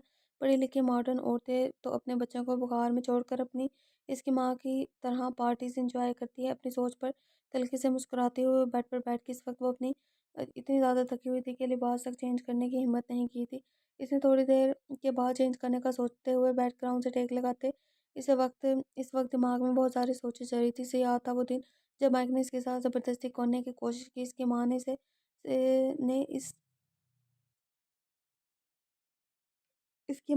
اس سب کو صرف ایک غلط فہمی قرار دیا تھا۔ اس نے اس کی کسی بات پر یقین نہیں کیا تھا۔ اگلے دن جب وہ اسکول سے آئی تو وہ بہت زیادہ سہمی ہوئی تھی، بخار میں مبتلا۔ وہ واپس گھر نہیں جانا چاہتی تھی۔ اس کی ٹیچر خدیجہ جو انہیں قرآن پڑھاتی اسلام کے قریب کرتی تھی، وہ انہیں اسلام کی تعلیم دیتی تھی کہ جب اس سے وجہ پوچھی تو اس نے یہ بات اپنے ٹیچر کو بتائی۔ ٹیچر خدیجہ نے ہی اسے مشورہ دیا تھا کہ وہ ہاسٹل شفٹ ہو جائے، کیونکہ اپنی ماں کے اس گناہ کے ساتھ وہ بھی گنہگار ہو رہی تھی، کیونکہ اس کی ماں نے مائک سے شادی نہیں کی تھی۔ وہ دونوں ایک ناجائز رشتے کو نبھا رہے تھے۔ ٹیچر خدیجہ نے اسے سمجھایا، آج اس سے پوچھنے والا کوئی نہیں تھا، لیکن روز قیامت اس کا حساب ہوگا۔ ٹیچر خدیجہ نے اسے خوف میں مبتلا کر دیا تھا اور اپنے خدا کی نظروں میں گنہگار نہیں ہونا چاہتی تھی۔ اس نے اس دن ہاسٹل آنے کا فیصلہ کر لیا، اور اس کے ساتھ ہی جیسے اس کی ماں انچاہے بوجھ سے آزاد ہوگی۔ شاید اس دن سے وہ یہ بھول گئی تھی کہ وہ اس کی ماں ہے۔ اس عورت کو نہ تو اس کی صحت کی پرواہ تھی اور نہ ہی اس نے کبھی یہ پوچھا تھا کہ اس نے کچھ کھایا بھی ہے یا نہیں، یہاں تک اس کی پرورش کے لیے جو پیسے اس کا باپ بھیجتا تھا اس کے نور کو کبھی دکھائے بھی نہیں تھے۔ لیکن سمرا کی باتیں اس کے ذہن سے کبھی نہیں نکلی تھی۔ جو باتیں سمرا نے بچپن سے اس کے باپ کے اور اس کے خاندان کے خلاف اس کے دماغ میں ڈالی تھی، وہ جیسے اس کے دماغ میں قید ہو چکی تھی۔ وہ صحیح غلط کی پہچان کرنے کے بعد بھی ان باتوں کو کبھی جھٹلا نہیں پائی تھی۔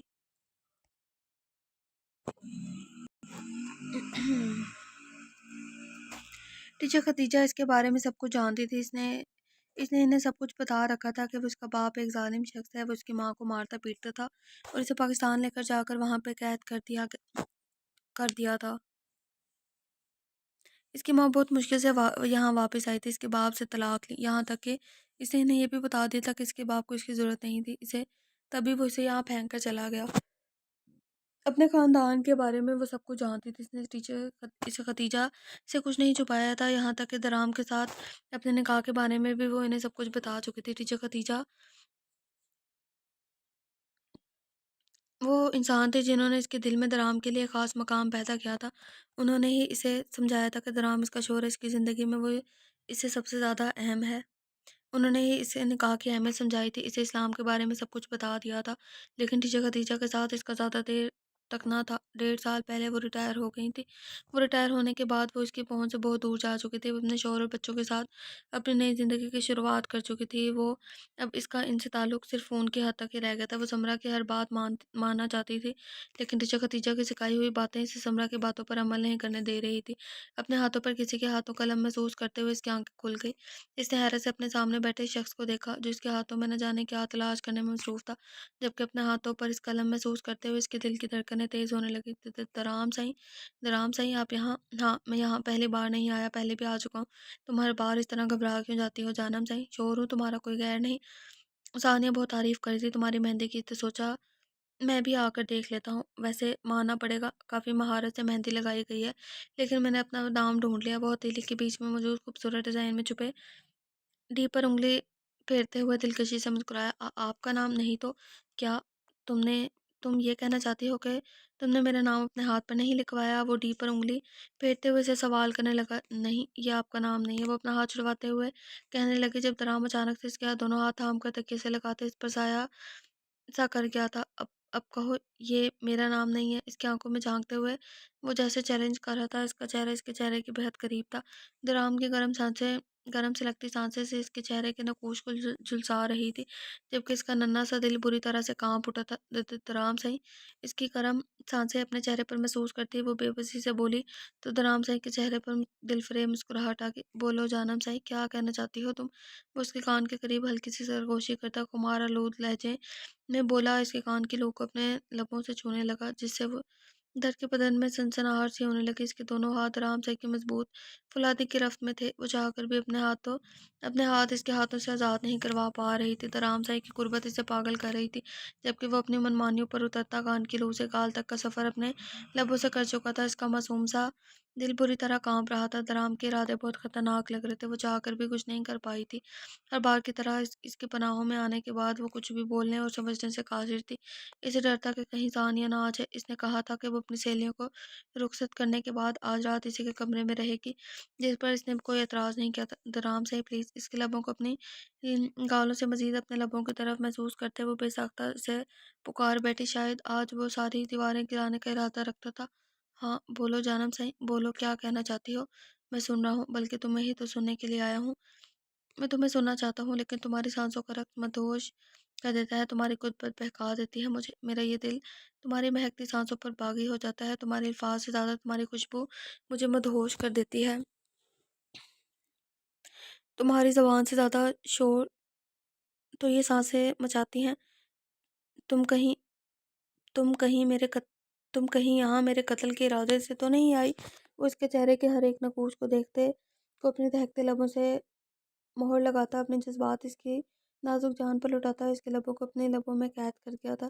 اس کی شدتوں کی آگ سہتے وہ نڈھال سی ہونے لگی تھی۔ اس کے ہاتھ اب بھی اس کی سخت گرفت میں قید تھے، سانسوں کی قید کا دورانیہ بڑھنے لگا تھا۔ اس کی معصوم جان خطرے میں آ چکی تھی، اپنے ہاتھوں کا استعمال وہ نہیں کر پائی تھی۔ اسے اب اپنی جان جاتی محسوس ہونے لگی، اس کی سانسیں رکنے لگی تھی، لیکن سامنے والا تو ستمگر تھا، نور نہ سہی لیکن شاید وہ اس کی جان لینے کا ہی ارادہ رکھتا تھا۔ وہ اس کی سانسوں میں سانس لیتا بالکل مدہوش تھا۔ جب اپنے گال پر اسے نمی محسوس ہوئی، وہ لمحے میں ہوش کی دنیا میں واپس لوٹا تھا، اس کے لبوں کو آزاد کرتا وہ اس کے ہاتھوں کو بھی چھوڑ چکا اور اس کے ساتھ سیدھا ہو کر بیٹھ گیا۔ نور تیزی سے اٹھ کر بیٹھتے اپنے سینے پر ہاتھ رکھے لمبے لمبے سانس لے رہی تھی، جیسے بہت دور کی مسافت طے کر کے آئی ہو، اور اس نے شکوہ کناں نظروں سے اس کی جانب دیکھا تو وہ دل فریبی سے مسکرا دیا۔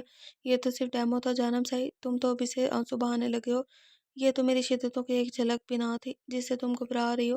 ابھی تو تم نے ایک عرصہ میری شدتوں کو جھیلنا ہے، ایک عرصہ میری باہوں میں گزارنا ہے، میری سانسوں میں سانسیں لینی ہے۔ یہ آنسو صاف کر کے آنا پرسوں، کیونکہ پرسوں کی رات صرف میری چلے گی، تم پر بھی اور تمہاری روح پر بھی، تمہاری سانسوں پر بھی۔ پرسوں سے تم پہ صرف درام سائے کا حق ہوگا۔ اب میں چلتا ہوں، میں صرف مہندی دیکھنے آیا تھا، لیکن تم نے پھر بہکا دیا۔ اسے سارا الزام اس پر دے کر اپنا کرتا ٹھیک کیا اور باہر کی طرف قدم اٹھایا تھا۔ در خاموشی سے نظریں جھکائے بیٹھی تھی، کہنے کو کچھ نہیں تھا، اس کا چہرہ شدت سے سرخ ہو چکا تھا، شاید یہ بھی درام شاہ کی غربت کا اثر تھا۔ اس نے ایک چور نگاہ کمرے کے دروازے تک جاتے درام کو دیکھا جب وہ اچانک پلٹا۔ کل نکاح قبول کرتے ہوئے یاد رکھنا، جب 15 سال پہلے ہمارا نکاح ہوا تھا میں 13 سال کا تھا۔ وہ دن میری یادداشت میں محفوظ ہے۔ یہ نکاح صرف اسی لیے ہو رہا ہے کیونکہ تب تم بچی تھی اور تمہارے بابا سائیں کو لگتا ہے شاید تمہیں وہ دن یاد نہیں، لیکن مجھے پتہ ہے کہ تم کچھ بھی نہیں بھولی ہو۔ اس بات پر اس نے ایک نگاہ اٹھا کر اسے دیکھا۔ اس کے چہرے پر دلکش مسکراہٹ تھی۔ اسے کیسے پتہ چلا تھا کہ نور کو وہ دن یاد ہے؟ تو کیا وہ اس کے دل کا حال بھی جانتا تھا؟ اس کے اندر کا چور سر اٹھا رہا تھا۔ اس کی مسکراہٹ پر اس نے فوراً سر جھکا لیا۔ انسان اس کی سوچ سے بھی زیادہ آگے تھا۔ ہاں جانم سائیں، میں تمہاری ہر سوچ کو جانتا ہوں، تمہارے دل میں کیا چل رہا ہے میں جانتا ہوں۔ تم بچپن میں میرے بارے میں کیا سوچتی تھی، تمہاری ہر سوچ وہ تمہاری آنکھوں سے پڑھا ہے میں نے۔ اپنے لہجے، اپنے انداز سے تم دوسروں کو بے وقوف بنا سکتی ہو، درام شاہ کو نہیں۔ یہ جھوٹ ہے، میں آپ سے محبت نہیں کرتی، وہ چلا اٹھی تھی جبکہ اس کے چلانے پر درام شاہ کا خوبصورت قہقہ پورے کمرے میں گونجا تھا اور اس قہقے پر نور نے بے ساختہ ہاتھ اپنے لبوں پر رکھا۔ یہ وہ کیا بول گئی تھی، اسے خود بھی سمجھ نہیں آیا تھا۔ ہا ہا ہا جانم سائیں، میں نے تو محبت کا نام بھی نہیں لیا، میں تو نکاح کی بات کر رہا ہوں۔ میں تو بس یہ بتا رہا ہوں کہ تمہارے بابا سائیں کی خواہش پہ یہ نکاح دوبارہ ہو رہا ہے۔ وہ چاہتے ہیں کہ نکاح دوبارہ ہو اور میں نے تو انہیں بتا دیا تھا کہ وہ دوبارہ نکاح نہ بھی ہو تو ہم دونوں کو کوئی مسئلہ نہیں ہے، لیکن شاید ان کی خواہش تھی، وہ تمہیں دلہن کے روپ میں دیکھنا چاہتے ہیں اور ان کی خواہش تو پوری کرنی ہی پڑے گی نا۔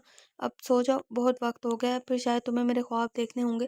وہ دلکشی سے مسکراتا کمرے سے نکل گیا جبکہ وہ اس کے جاتے ہی نور پھوٹ پھوٹ کر رونے لگی۔ انجانے میں وہ کس طرح اس کے جذبات سے آگاہ ہو گیا تھا، اتنی آسانی سے وہ اس کا راز جان گیا تھا، اس کے دعوے مقصد سب دھرے کے دھرے رہ گئے تھے۔ اس نے کیسے اتنی آسانی سے اپنا راز اس کے ہاتھوں میں دے دیا تھا، لیکن نہیں، وہ اسے غلط ثابت کر دے گی، وہ اسے بتا دے گی کہ وہ اسے محبت نہیں کرتی۔ یہ بات جو وہ خود کو آئینے میں سامنے اپنے آپ سے بھی نہیں کہتی تھی، وہ آج درام شاہ کے منہ پر کہہ گئی تھی۔ کتنی آسانی سے اس نے اپنی کمزوری درام شاہ کے ہاتھوں میں پکڑا دی تھی، لیکن نہیں، وہ اس چیز کو اپنی کمزوری نہیں بننے دے گی۔ وہ درام شاہ پر ثابت کرے گی کہ وہ اس سے محبت نہیں کرتی، وہ اس کی زندگی میں کوئی اہمیت نہیں رکھتا۔ وہ یہاں سے فرضی جائیداد کے لیے آئی تھی۔ اس نے ایک بار پھر سے اپنے آپ کو اس بات پر قائم رکھنے کے لیے مجبور کیا تھا۔ یہ آپ رات کے 8 بجے یقیناً 11:30 بجے دلہن کے کمرے میں کیا کرنے گئے تھے۔ وہ در کے روم سے نکلا ہی تھا کہ اچانک ہی ظاہر نے اسے پکڑ لیا۔ میری ملکوہا کی طبیعت ٹھیک نہیں ہے، میں اسے پوچھنے گیا تھا، اب کیسی طبیعت ہے؟ وہ آگے قدم اٹھاتا اس پر جتا گیا تھا کہ وہ دلہن سے کیا تعلق رکھتا ہے۔ ظاہر اس کی بات سنتے اس کے پیچھے پیچھے آنے لگا، لیکن مجھے تو لگتا ہے آپ اس کی طبیعت خراب کر کے آئے ہوں گے۔ ساحر نے شرارت سے بھرپور لہجے میں کہا، اگر میں طبیعت خراب کی بھی ہے تو ٹھیک بھی کر لوں گا، تمہیں بیچ میں بڑھنے کی ضرورت نہیں ہے۔ وہ اس کے کندھے پر مصنوعی دھول اڑاتے ہوئے بولا، یہ زیادتی ہے درام سائیں، اس گاؤں کے لوگ آپ کو بہت شریف انسان سمجھتے ہیں، آدھی رات کو ایک مہندی کی دلہن کے کمرے میں، ہائے اللہ، اگر یہ بات کسی کو پتہ چل جائے تو آپ کی عزت کا تو کباڑہ ہی نکل جائے گا نا۔ اب بھی باز نہ آیا تھا ساحر سے، میری عزت میری ہے نا، اب اس کا کباڑہ نکلے یا مقبرہ بنے، یہ تم مجھ پر چھوڑ دو اور تم فی الحال نکاح کی تیاریاں کرو۔ صبح تمہیں بھی دولہا بنایا جا رہا ہے۔ اس کا گال تب تو پاتا اس پر ایک اور راز کھول گیا تھا جس پر پہلے تو ساحر سے حیرانگی سے دیکھنے لگا، پھر جیسے ہوش کی دنیا میں آیا تھا۔ میرا نکاح کیا مطلب؟ اس کی بات آپ کی اس بات کا وہ بے حد حیرانگی سے کہنے لگا، مطلب میرا نہیں ساحر صاحب، مطلب تو بابا صاحب اور چاچو صاحب کا ہے۔ تمہارا نکاح کر کے وہ تمہیں دولہا بنا دیکھنا چاہتے ہیں، باقی کے سارے سوالات تم ان سے کرو، وہ تمہیں جواب دیں گے۔ مجھے اس وقت بہت سخت نیند آ رہی ہے اور میں بہت خوش ہوں، لیکن یہ خوشی تمہارے ساتھ شیئر بھی نہیں کر سکتا، اس لیے خوشی مجھے اکیلے سے منانی ہے، تو تم بھی جا کر سو جاؤ۔ وہ دروازہ بند کرتے ہوئے اسے حیران اور پریشان چھوڑ گیا تھا۔ کمرے کے اندر داخل ہوتا وہ پرسکون سا بیڈ پر دراز ہو گیا، چہرے پر مسکراہٹ نے جیسے گھر بنا لیا۔ وہ خوش تھا، بے حد خوش تھا۔ نور نے کتنی آسانی سے اس کے دل کی دنیا میں ہلچل سے برپا کر دی تھی، کتنی آسانی سے اس نے کہہ دیا تھا کہ وہ اسے محبت نہیں کرتی، جبکہ وہ تو پہلے دن سے اس کی آنکھوں میں اپنے لیے محبت دیکھ چکا تھا۔ وہ پہلے ہی دن جان گیا تھا کہ نور اس کے بارے میں کیا سوچتی ہے۔ وہ جان بوجھ کر اس کے نزدیک آیا تھا، وہ دیکھنا چاہتا تھا وہ جھڑکتی ہے یا نہیں، وہ دیکھنا چاہتا تھا وہ اسے خود سے دور کرتی ہے یا نہیں، وہ اس کی آنکھوں کی حیا دیکھنا چاہتا تھا، اس کا گھبرانا شرمانا اسے اس کی پوری طرح سے راغب کر گیا تھا۔ اسے یاد تھا جب اس کا نکاح ہونے والا تھا، ثنا سے اس کا نکاح کا سوٹ وہ خود پسند کر کے لائی تھی، صرف 4 سال کی تھی، لیکن درام کے ساتھ صرف چند دن میں ہی رہ کر اپنی بیسٹ فرینڈ بن گئی تھی۔ جب اسے پتہ چلا تھا کہ اس کی فرینڈ کسی اور کا اس کا فرینڈ کسی اور کا ہونے جا رہا ہے، اس نے کھانا پینا چھوڑ دیا تھا، بس ایک ضد پکڑ لی تھی کہ درام سائیں صرف اس کا دوست ہے، وہ ثنا کا کبھی نہیں ہو سکتا۔ اس کی ضد اور پھر سمرہ کی آوارگی دیکھتے ہوئے دادا سائیں نے یہ فیصلہ کیا تھا کہ وہ اپنی پوتی کی شادی درام سائیں سے کریں گے، اور وہ ثنا کے جذبات کے بارے میں کچھ بھی نہیں جانتے تھے، کیونکہ یہ فیصلہ بہت اچانک ہو گیا تھا۔ ثنا صرف 8 یا 9 سال کی تھی، اور ایک 8 9 سال کی لڑکی کیا سمجھ سکتی ہے، یہ ان کی سوچ تھی۔ اور پھر اس دن ثنا کی جگہ نور کو درام کی دلہن بنا دیا گیا تھا۔ اس دن وہ بے حد خوش تھی کہ اس کا دوست ہمیشہ کے لیے اس کا ہو گیا۔ درام بھی بہت زیادہ خوش تھا، کیونکہ ثنا سے کہیں زیادہ اسے اپنی یہ چھوٹی سی کزن پسند تھی۔ 15 سال پہلے تو وہ بے دھڑک اس سے اپنی محبت کا اظہار کر دیتی تھی، لیکن اب وہ چھپانے لگی تھی، یہ جانے بغیر کہ درام تو اس کی آنکھوں کی زبان بھی جانتا تھا۔ اس کی آنکھوں میں تو وہ پہلے دن ہی اپنے لیے جذبات دیکھ چکا تھا۔ اس نے پہلے ہی دن محسوس کر لیا تھا کہ وہ اس سے ملنے کے لیے بے قرار تھی، لیکن اب وہ اس سے اپنی محبت کا اقرار نہیں کرنا چاہتی تھی، بلکہ وہ تو یہ ظاہر کرنے کی ناکام کوشش کر رہی تھی کہ وہ اس کے ساتھ کسی قسم کا کوئی تعلق نہیں رکھنا چاہتی، بلکہ وہ تو اسے طلاق لینے کے لیے یہاں آئی ہے، لیکن پھر بھی وہ اسے اپنے دل کی بات چھپا نہیں پائی تھی۔ وہ سمجھ بھی نہیں پائے تھے کہ کب درام شاہ اس کے دماغ سے کھیل کر اس کے دل کی بات اس کے لبوں پر لے آیا تھا، اور اب وہ پرسکون تھا۔ درام سے بات کر کے وہ کافی پریشان تھا۔ کیا سچ میں کل اس کا نکاح ہونے والا ہے؟ بابا سائی نے بھی تو اس بارے میں کوئی بات نہیں کی تھی۔ کیا زاوی جانتی تھی؟ شاید بابا سائی اسے اسی لیے اپنے کمرے میں بلا رہے تھے، لیکن کیوں اچانک اتنا جلدی؟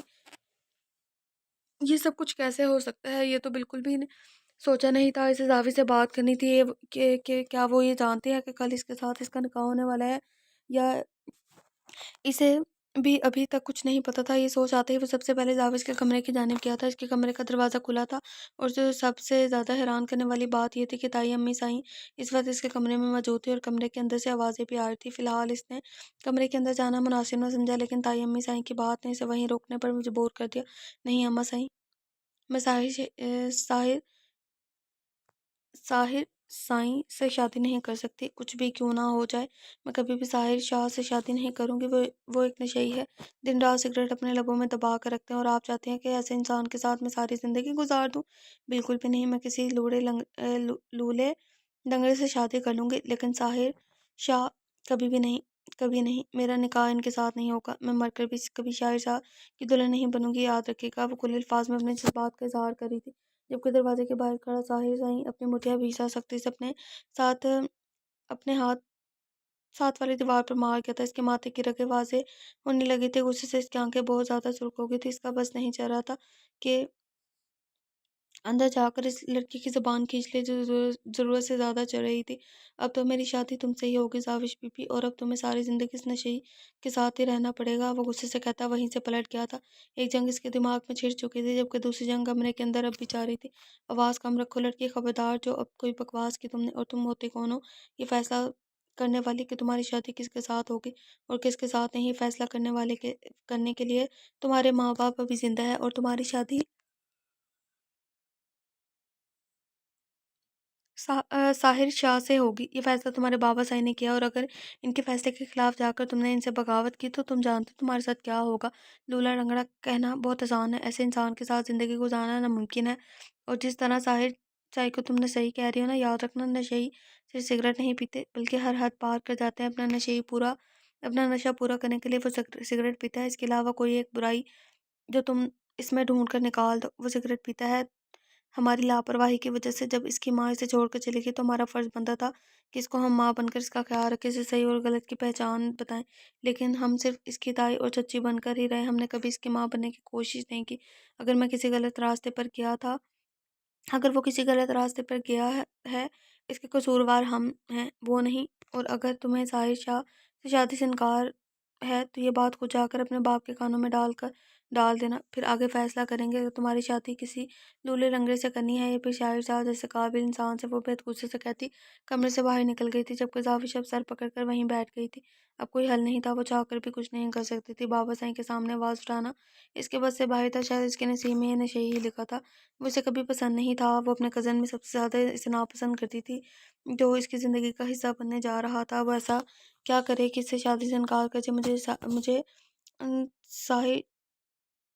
ساحر سائیں سے بات کرنی چاہیے۔ وہ خود ہی سے شادی سے انکار کرتے ہیں۔ ہاں اگر میں ان کو بتا دوں گی کہ میں ان سے شادی نہیں کرنا چاہتی تو وہ خود ہی انکار کر دیں گے۔ وہ سوچتے ہوئے اٹھ کھڑی ہوئی۔ اب اس کا سہارا ساحر ہی تھا۔ ثانیہ میری جان تم یہاں کیا کر رہی ہو؟ تم تو آج نور کے ساتھ اس کمرے میں سونے والی تھی۔ ناز زنش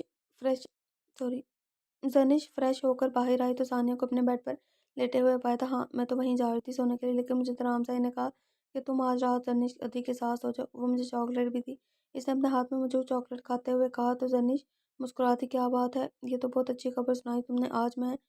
آج میں تم اور زاوش ایک ساتھ سوئیں گے، بہت مزہ آئے گا۔ وہ اس کے قریب لیٹتے ہوئے بولی تو ذرا فوراً اس کے گلے سے لگی تھی۔ کتنے مزے کی بات ہے نا دی کہ شادی کے بعد تو لڑکیاں ہمیشہ ہمیشہ کے لیے گھر چھوڑ کر چلی جاتی ہیں، لیکن آپ کبھی بھی نہیں جاؤ گی، وہ نہ ہی نور ادھی کبھی جائیں گی، اور زاوش ادھی بھی ہمیشہ ہمارے پاس ہی رہیں گی، ہم لوگ کبھی الگ نہیں ہوں گے۔ وہ بے حد خوشی سے بول رہی تھی، جبکہ زنش بھی اس کی بات پر بے حد خوش تھی کہ اسے اپنا گھر کبھی بھی چھوڑنا نہیں پڑے گا۔ وہ ہمیشہ اپنے گھر اپنے ماں باپ کے ساتھ رہے گی۔ سنان کو وہ ہمیشہ سے جانتی تھی، اس کے ساتھ ہی تو تھا کتنے سالوں سے۔ اس کی پسند ناپسند ہر چیز کو بہت اچھے طریقے سے سمجھتی تھی، اور یقیناً وہ بھی اس طرح سمجھتا تھا۔ ان دونوں کے بیچ کبھی بھی کسی بھی طرح کا کوئی تکلف نہیں رہا تھا۔ وہ ہمیشہ سے مستی مذاق کرنے والا، سب کا فیورٹ انسان تھا، اور ہر کسی کی پرابلم کو سمجھ آتا تھا اور حل بھی کر دیتا تھا۔ گھر میں جب بھی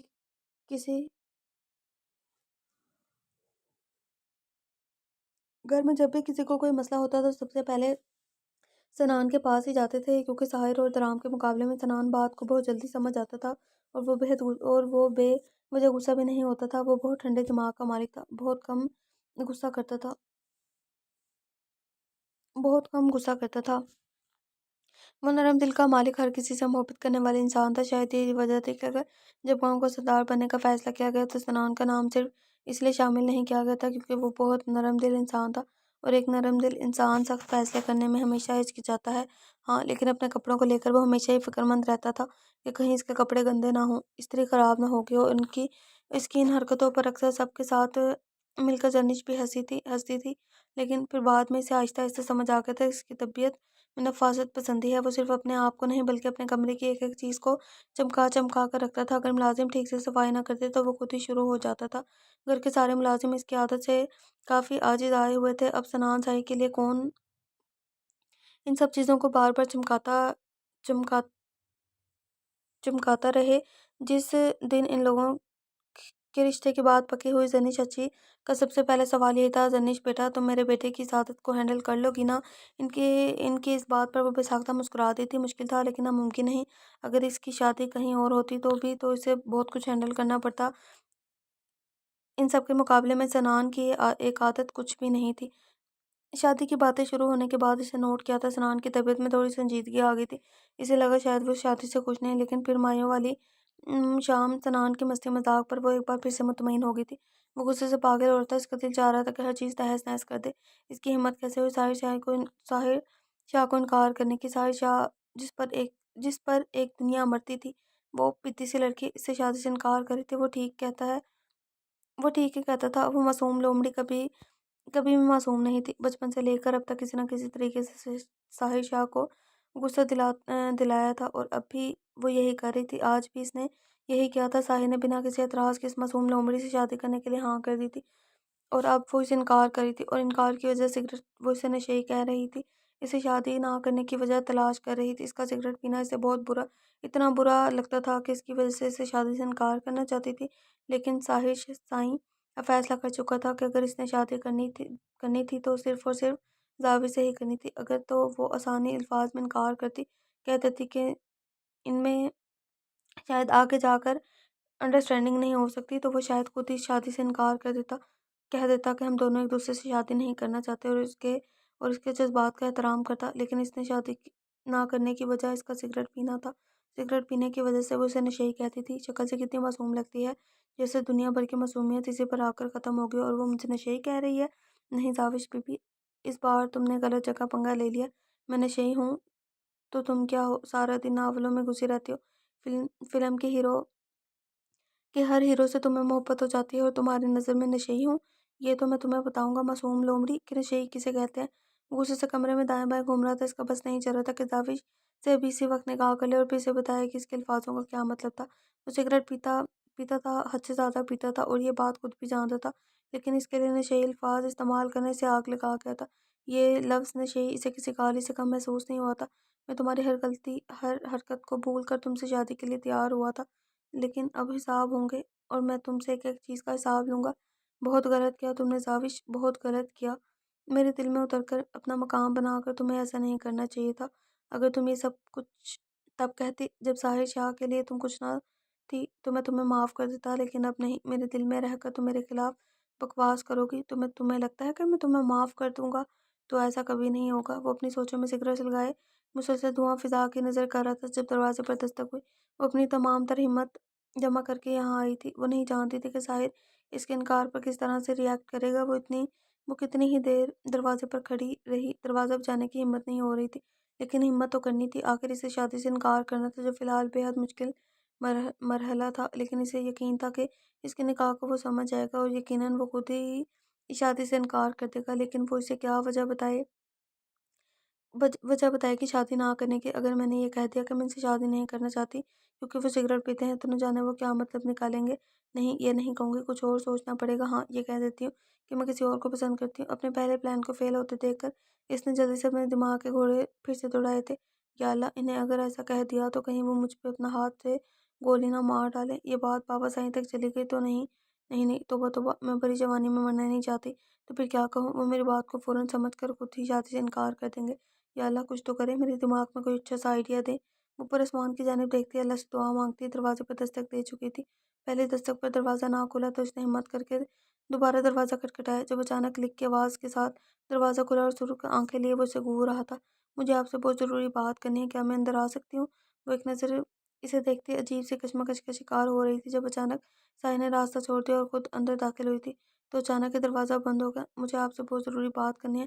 وہ دراصل آپ کو شاید پتا ہوگا کہ گھر میں میرے اور آپ کے نکاح کی بات چل رہی ہے, اور یہ لوگ سبھی ہمارا نکاح کرنے کی پلاننگ بنا رہے ہیں, اور آپ مجھے بالکل بھی پسند نہیں کرتے. میں سوچ رہی ہوں کیوں نہ آپ اس شادی سے, میرا مطلب ہے کہ اگر آپ ایک دوسرے کو پسند نہیں کرتے تو شادی کے چکر میں پڑنے کی کیا ضرورت ہے. اسی لیے آپ سے شادی سے میرے کندھے پر بندوق رکھ کر چلانا بند کرو. اگر تمہیں اس شادی سے انکار کرنا ہے تو کر دو, لیکن مجھے شادی پر کوئی اعتراض نہیں ہے, بلکہ میں تو بہت خوش ہوں کہ تم جیسی لڑکی سے شادی کر رہا ہوں. کیونکہ پائپ کی مار تو بھولا کیونکہ پائپ کی بار نے بھولا نہیں ہوں میں. وہ اسے دیکھتے ہوئے عجیب سے انداز میں مسکرایا. کیا مطلب اس بات کا؟ وہ حیرانگی سے اسے پوچھنے لگی. اسے سچ میں اس کی بات کا مطلب سمجھ نہیں آ رہا تھا, لیکن کچھ تو گڑبڑ ضرور تھی. مطلب تو میں تمہیں کل بتاؤں گا نکاح کے بعد, کیونکہ کل جب ہمارا نکاح ہوگا تو ہم دونوں میں ایک گہرا تعلق بن جائے گا, جس کے ساتھ تمہیں مطلب سمجھانا میرے لیے کافی آسان ہو جائے گا. وہ بہت عجیب سے انداز میں بات کر رہا تھا. آپ پتہ نہیں کیا کہہ رہے ہیں. میں تو بس یہ کہنے کے آئی تھی کہ تم مجھ سے شادی نہیں کرنا چاہتی, اور اس کے لیے تم 2 سے 3 وجوہات پلائی ہو. کیا وجوہات ہیں تمہاری؟ سب سے پہلی وجہ شاید میں غصہ کرتا ہوں, دوسری وجہ فضول میں روب جاتا ہوں, اور تیسری وجہ میں نشئی ہوں. اس کے علاوہ بھی کوئی وجہ ہے تو بتا دو.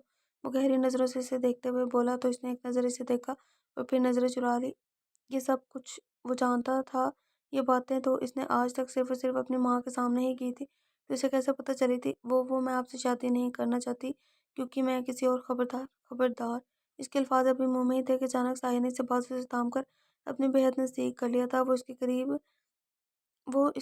اس کے قریب تر کھڑا, اس کا نازک چہرہ اپنے ہاتھوں میں مضبوطی سے قید کرتا اپنی نظروں کے سامنے لایا تھا. خبردار, جو اپنے دل و دماغ پر کسی اور کا سایہ بھی پڑنے دیا. تم میری ہو, صرف اور صرف ساحر شاہ کی. صرف میرا حق ہے تم پر. خبردار, جو تم نے میرے علاوہ کسی اور کے بارے میں سوچا بھی دوسری سانس لینے کے قابل نہیں چھوڑوں گا. اس طرح سے سانسیں چھین لوں گا. یاد رکھنا, ساحر شاہ کی امانت ہو تم. اپنے آپ کو میرے نام کے ساتھ سوچنا شروع کر دو, کیونکہ اب تاحیات تمہیں اسی کے نام کے ساتھ جینا ہے. وہ اسے اپنے بہت قریب کیے بول رہا تھا. اس کے منہ سے سگریٹ اور جسم سے اسٹرانگ پرفیوم کی اسمیل عجیب سا ماحول بنا رہی تھی. اس کے انداز پر وہ بری طرح سے گھبرا گئی تھی. وہ پتہ نہیں کیا کیا بول رہا تھا, جبکہ اس کے بہت قریب وہ بس حیرانگی سے دیکھ رہی تھی. وہ پہلے بھی اسے خوف زدہ رہتی تھی, لیکن آج اس نے سچ مچ میں اسے ڈرا دیا تھا. وہ ایک لمحے میں سے خود سے دور کرتا پیچھے ہٹا. جاؤ, جا کر نکاح کی تیاری کرو معصوم لومڑی, کیونکہ اب سے تم میری ہو اور تمہاری ساری زندگی اسی نشئی کے ساتھ گزرنی ہے. یاد رکھنا, میری ہو تم, صرف ساحر شاہ کی. اس کی آنکھوں میں آنکھیں ڈالتے ہوئے 2 قدم پیچھے ہٹتا بیٹھ سے سگریٹ کی ڈبی نکال کر ایک اور سگریٹ سلگا چکا تھا، جبکہ زافش اگلے ہی لمحے بنا کچھ بھی سوچے سمجھے کمرے سے باہر بھاگ گئی تھی۔ وہ کیا کیا کہہ رہا تھا، اسے کچھ بھی سمجھ نہیں آیا تھا۔ اس کی حالت بہت عجیب ہو رہی تھی، اس نے سچ میں اسے پریشان کر دیا تھا۔ وہ اسے خوفزدہ ہو چکی تھی۔ تو کیا اب کل ان کے ساتھ میرا نکاح ہو جائے گا؟ وہ اپنے کمرے کی جانب قدم بڑھاتے خود سے سوال کر رہی تھی۔ اس کی آنکھوں کے سامنے بار بار ساحر کی سرخ آنکھیں نظر آئی تھی۔ اسے سچ میں اسے آج ڈرا دیا تھا۔ وہ اسے بہت خوفزدہ تھی۔ گھر مہمانوں سے بھرا ہوا تھا، انہیں اندر آنے میں کوئی مشکل نہیں ہوئی تھی۔ وہ آسانی سے اندر آ چکے تھے۔ حویلی کے اندر کافی اندھیرا تھا۔ ساحر سائی نے اپنے کتوں کو آج اسی لیے باندھ دیا تھا تاکہ مہمان ڈسٹرب نہ ہو، جبکہ گھر کے گارڈ بھی گھر میں شادی ہونے کی وجہ سے بالکل بے فکر ہو کر آرام کر رہے تھے۔ کس طرف جانا ہے؟ دلہن کا کمرہ کون سا ہے؟ تم ساری انفارمیشن لے کر آئے ہو نا؟ ہمیں کسی بھی طرح اپنا کام کر کے جانا ہے، ورنہ ملک صاحب کو تو تم جانتے ہی ہو، کوئی بھی کام ادھورا چھوڑا تو وہ ہمارا حال کریں گے، دنیا دیکھے گی۔ ملک صاحب اپنا کام کے معاملے میں بہت سخت ہیں، یاد رکھنا یہ ان کی بیٹی کی ساری زندگی کا سوال ہے۔ ہم درام سائیں کو اس حد تک خوفزدہ کریں گے کہ وہ دوبارہ ملک صاحب کا نام لیتے ہوئے بھی 1000 بار سوچے گا۔ یاد رکھنا درام سائیں کی ملکوہا زندہ نہیں بچنی چاہیے۔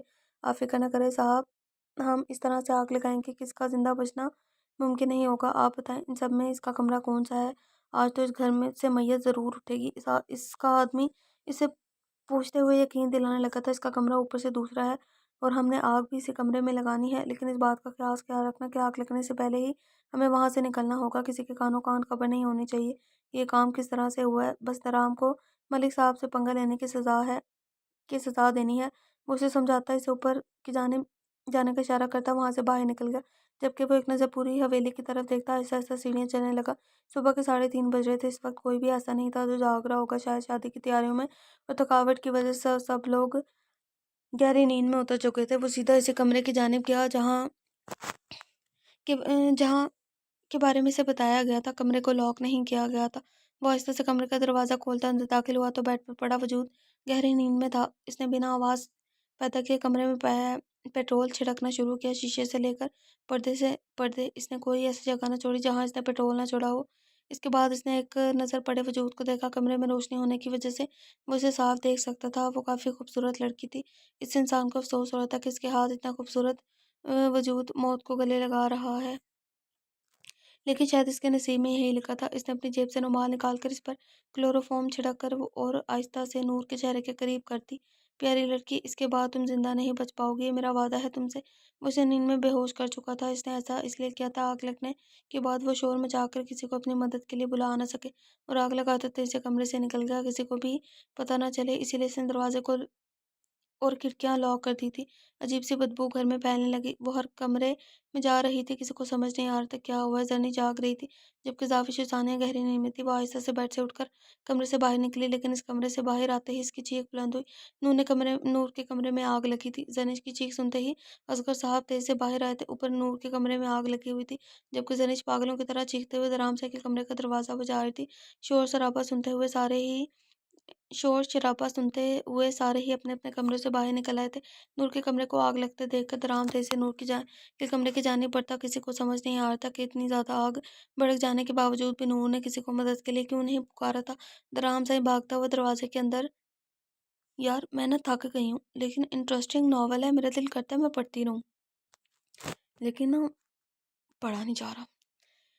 درام سائیں بھاگتا ہوا دروازے کے اندر جانے لگا جب اچانک سنان نے اس کا ہاتھ تھام لیا۔ سنان کے پیچھے ساحر بھی اسے پکڑنے میں لگ گیا تھا، کیونکہ وہ اپنی جان کی پرواہ کیے بنا آگے بڑھ رہا تھا۔ درام سائیں ہم آگ بجھائیں گے، وہ اسے روکنے کی کوشش کرتے ہوئے بولا۔ چھوڑ دو مجھے ساحر سائیں، میں تمہاری کوشش کی خاطر اپنی جانم کی زندگی مشکل میں نہیں ڈال سکتا۔ وہ اسے پیچھے کی طرف دھکیلتا واپس دروازے کی جانب بڑھا۔ دروازہ بند تھا، لیکن کھڑکی سے آگ کی لپیٹیں باہر تک آ رہی تھی۔ آگ بری طرح سے پھیل چکی تھی اور یقیناً اب تک یہ آگ اس کی نور کو نقصان بھی پہنچا چکی ہوگی۔ پاگل پن مت کرو درام سائیں، رک جاؤ، تم لوگ میرا منہ کیا دیکھ رہے ہو؟ آگ بجھاؤ۔ وہ ملازموں پر چلایا کیونکہ اس وقت اس کے لیے درام سائیں کو کنٹرول کرنا بے حد مشکل ہو گیا تھا۔ ساحر سائیں میں کہتا ہوں چھوڑو مجھے، ورنہ تمہارے لیے اچھا نہیں ہوگا۔ وہ دھکا دیتا بے حد غصے میں کرایا۔ ساحر سائیں جہاں اس کے دھکے پر اسے لگ ہوا تھا، وہ سنان سائیں بھی ذرا پیچھے ہٹ گیا تھا، جبکہ وہ ان دونوں کو دیکھے بنا دروازے کی طرف بھاگا تھا۔ دروازے کو 2-3 دھکے مارنے کے بعد وہ کھل گیا اور وہ بنا اپنی جان کی پرواہ کیے تیزی کمرے کے اندر چلا گیا اور اسی کے اندر جاتے ہی سب لوگ پریشان ہو گئے تھے۔ اندر کی ہر چیز کو آگ لگی تھی، کوئی ایسی چیز نہ تھی جس کو آگ نہ لگے، اور پورے کمرے میں آگ بری طرح سے پھیل چکی تھی، یہاں تک کہ بیڈ کی چادر کو بھی آگ لگی ہوئی تھی، جبکہ نور اسی بیڈ پر پڑی تھی۔ وہ تیزی سے نور کی جانب آیا، جب اچانک شیشہ گر کر اس کے بازو پر آ گرا۔ شیشے کو پیچھے پھینکتے وہ در کی طرف بھاگا۔ اس نے در کے گالوں کو ہاتھ سے تھپتھپایا۔ در در در در در اٹھو۔ وہ اسے 2-3 بار جگانے کی کوشش کرتا رہا، لیکن در کے وجود میں کسی قسم کی کوئی حرکت پیدا نہ ہوئی۔ تو وہ اسے کندھوں سے پکڑ کر جھنجھوڑ گئے، لیکن وہ در کو تو جیسے دنیا جہان کا ہوش ہی نہ تھا۔ اسے اس طرح بے ہوش دیکھ وہ بہت پریشان ہو گیا تھا، کہیں سے کچھ ہو تو نہیں گیا۔ اسی سوچ کے آتے وہ جیسے پاگل ہو گیا تھا۔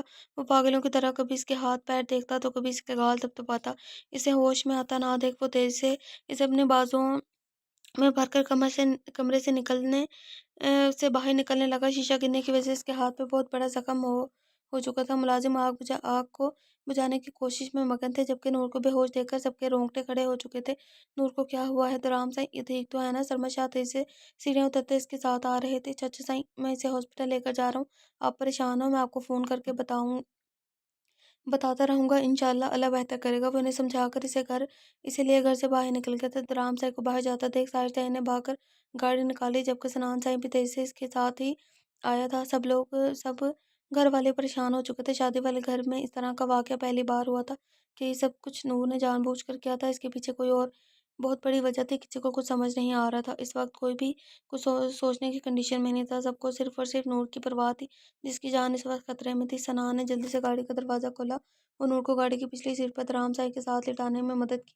ساحر نے تیزی سے گاڑی سٹارٹ کی تھی اور وہ جلد سے جلد ہاسپٹل پہنچنا چاہتا تھا۔ بظاہر تو نور کے جسم پر کسی قسم کی کوئی چوٹ نہیں آئی تھی، لیکن اس کا بے ہوش ہونا انہیں پریشان کر گیا تھا، جبکہ درام سائیں کے بازو پر جلنے کا بہت بڑا نشان تھا۔ درام سائیں، آپ کے بازو پر کافی گہری چوٹ لگی ہے، آپ کا بازو جل چکا ہے۔ ساحر نے اس کا دھیان اس کے بازو پر کی جانب دلایا تھا۔ ساحر سائیں، میرے بازو کی پرواہ مت کرو، تم جلدی ہاسپٹل پہنچو۔ نور کا سر اپنے گود میں رکھے اسے ہوش دلانے کی کوشش کر رہا تھا۔ اس وقت اس کی زندگی کی جان خطرے میں تھی۔ وہ کچھ بھی سوچنا سمجھنا نہیں چاہتا تھا۔ تم سچ کہہ رہے ہو نا؟ وہ زندہ تو نہیں بچے گی نا؟ دیکھو، اگر وہ لڑکی بچ گئی نا تو مجھے بہت نقصان ہوگا، یہ بات یاد رکھنا۔ ملک کو جیسے خبر ملی تھی کہ اس کا آدمی کام کر کے واپس آ گیا تھا، اس نے سب سے پہلے اسے فون کیا تھا۔ ارے جناب، آپ بھروسہ رکھیں، میں نے آپ کو یقین دلایا نا کہ کچھ گڑبڑ نہیں ہوگی۔ اب تک تو وہ لڑکی سکون کی نیند سو چکی ہوگی۔ میں نے کمرے کو پوری طرح سے آگ لگا دی تھی، اس لڑکی کی زندہ بچنے کی کوئی امید نہیں ہے۔ اب آپ بھی آرام کریں، صبح ہوتے ہی آپ کو اس شادی والے گھر سے موت کی خبر مل جائے گی، اور پھر آپ درام سائیں کو اس کے نکاح کی مبارکباد دینے کے لیے فون ضرور کیجیے گا، تاکہ اسے پتہ چل جائے کہ اس نے کس سے دشمنی لی ہے۔ میں آپ سے وعدہ کرتا ہوں ملک صاحب کہ آج کے بعد درام سائیں کبھی آپ کے راستے میں آنے کی غلطی نہیں کرے گا۔ لیکن آپ میرے کام کی رقم کب تک ادا کریں گے، یہ بتا دیجیے۔ وہ کہتے ہوئے فون رکھ چکا تھا، جبکہ ملک بہت خوش تھا، بے حد اسے جیسے بہت بڑی کامیابی حاصل ہو چکی تھی۔ اس نے جلدی سے اپنے موبائل سے اسی آدمی کو پیسے ٹرانسفر کر دیے۔ آخر اس آدمی نے بہت بڑا کام کیا تھا، یہ تو اس کا حق تھا۔ تم نے مجھ سے پنگا لے کر خود مجھ سے دشمنی موڑ لی ہے درام سائیں۔ مجھے یقین ہے کہ آئندہ مجھ سے بات کرتے ہوئے بھی تم نظر جھکا کر بات کرو گے۔ یہ بے ہوش ہوئی نہیں ہے، انہیں بے ہوش کیا گیا ہے۔ یہ تو خدا کا شکر ہے کہ آپ لوگ وقت پر پہنچ گئے، ورنہ کچھ بھی ہو سکتا تھا۔ فی الحال وہ بے ہوش ہیں، انہیں بے ہوشی کی دوا سنگھائی گئی ہے۔ سائیں، یہ ایک مارنے کی کوشش تھی، پورا پلان کر کے ان کی جان لینے کی کوشش کی گئی ہے۔ ہو سکتا ہے آپ کے کسی دشمن نے یہ کام کیا ہو۔ اگر آپ لوگوں کو کمرے میں پہنچنے میں تھوڑی اور دیر ہو جاتی تو شاید یہ اپنی جان کی بازی ہار جاتی۔ جو بے ہوش کرنے کے لیے دوائی انہیں سنگھائی گئی ہے وہ اس حد تک خطرناک ہے کہ اگلے 4 گھنٹے تک ان کا ہوش میں آنا یقیناً ناممکن ہے۔ لیکن آپ پریشان نہ ہو، اب وہ خطرے سے باہر ہیں۔ آئیں سائیں، اب آپ کو بھی بینڈیج باندھ دیتے ہیں، آپ کو بہت چوٹ لگی ہے، پورا بازو جل گیا ہے، یہ آپ کے لیے کافی نقصان دہ ہے، زخم کافی گہرا ہے۔ اس کے گاؤں کا ڈاکٹر رضا اسے دیکھتے ہوئے کہنے لگا، ساحر آپ کو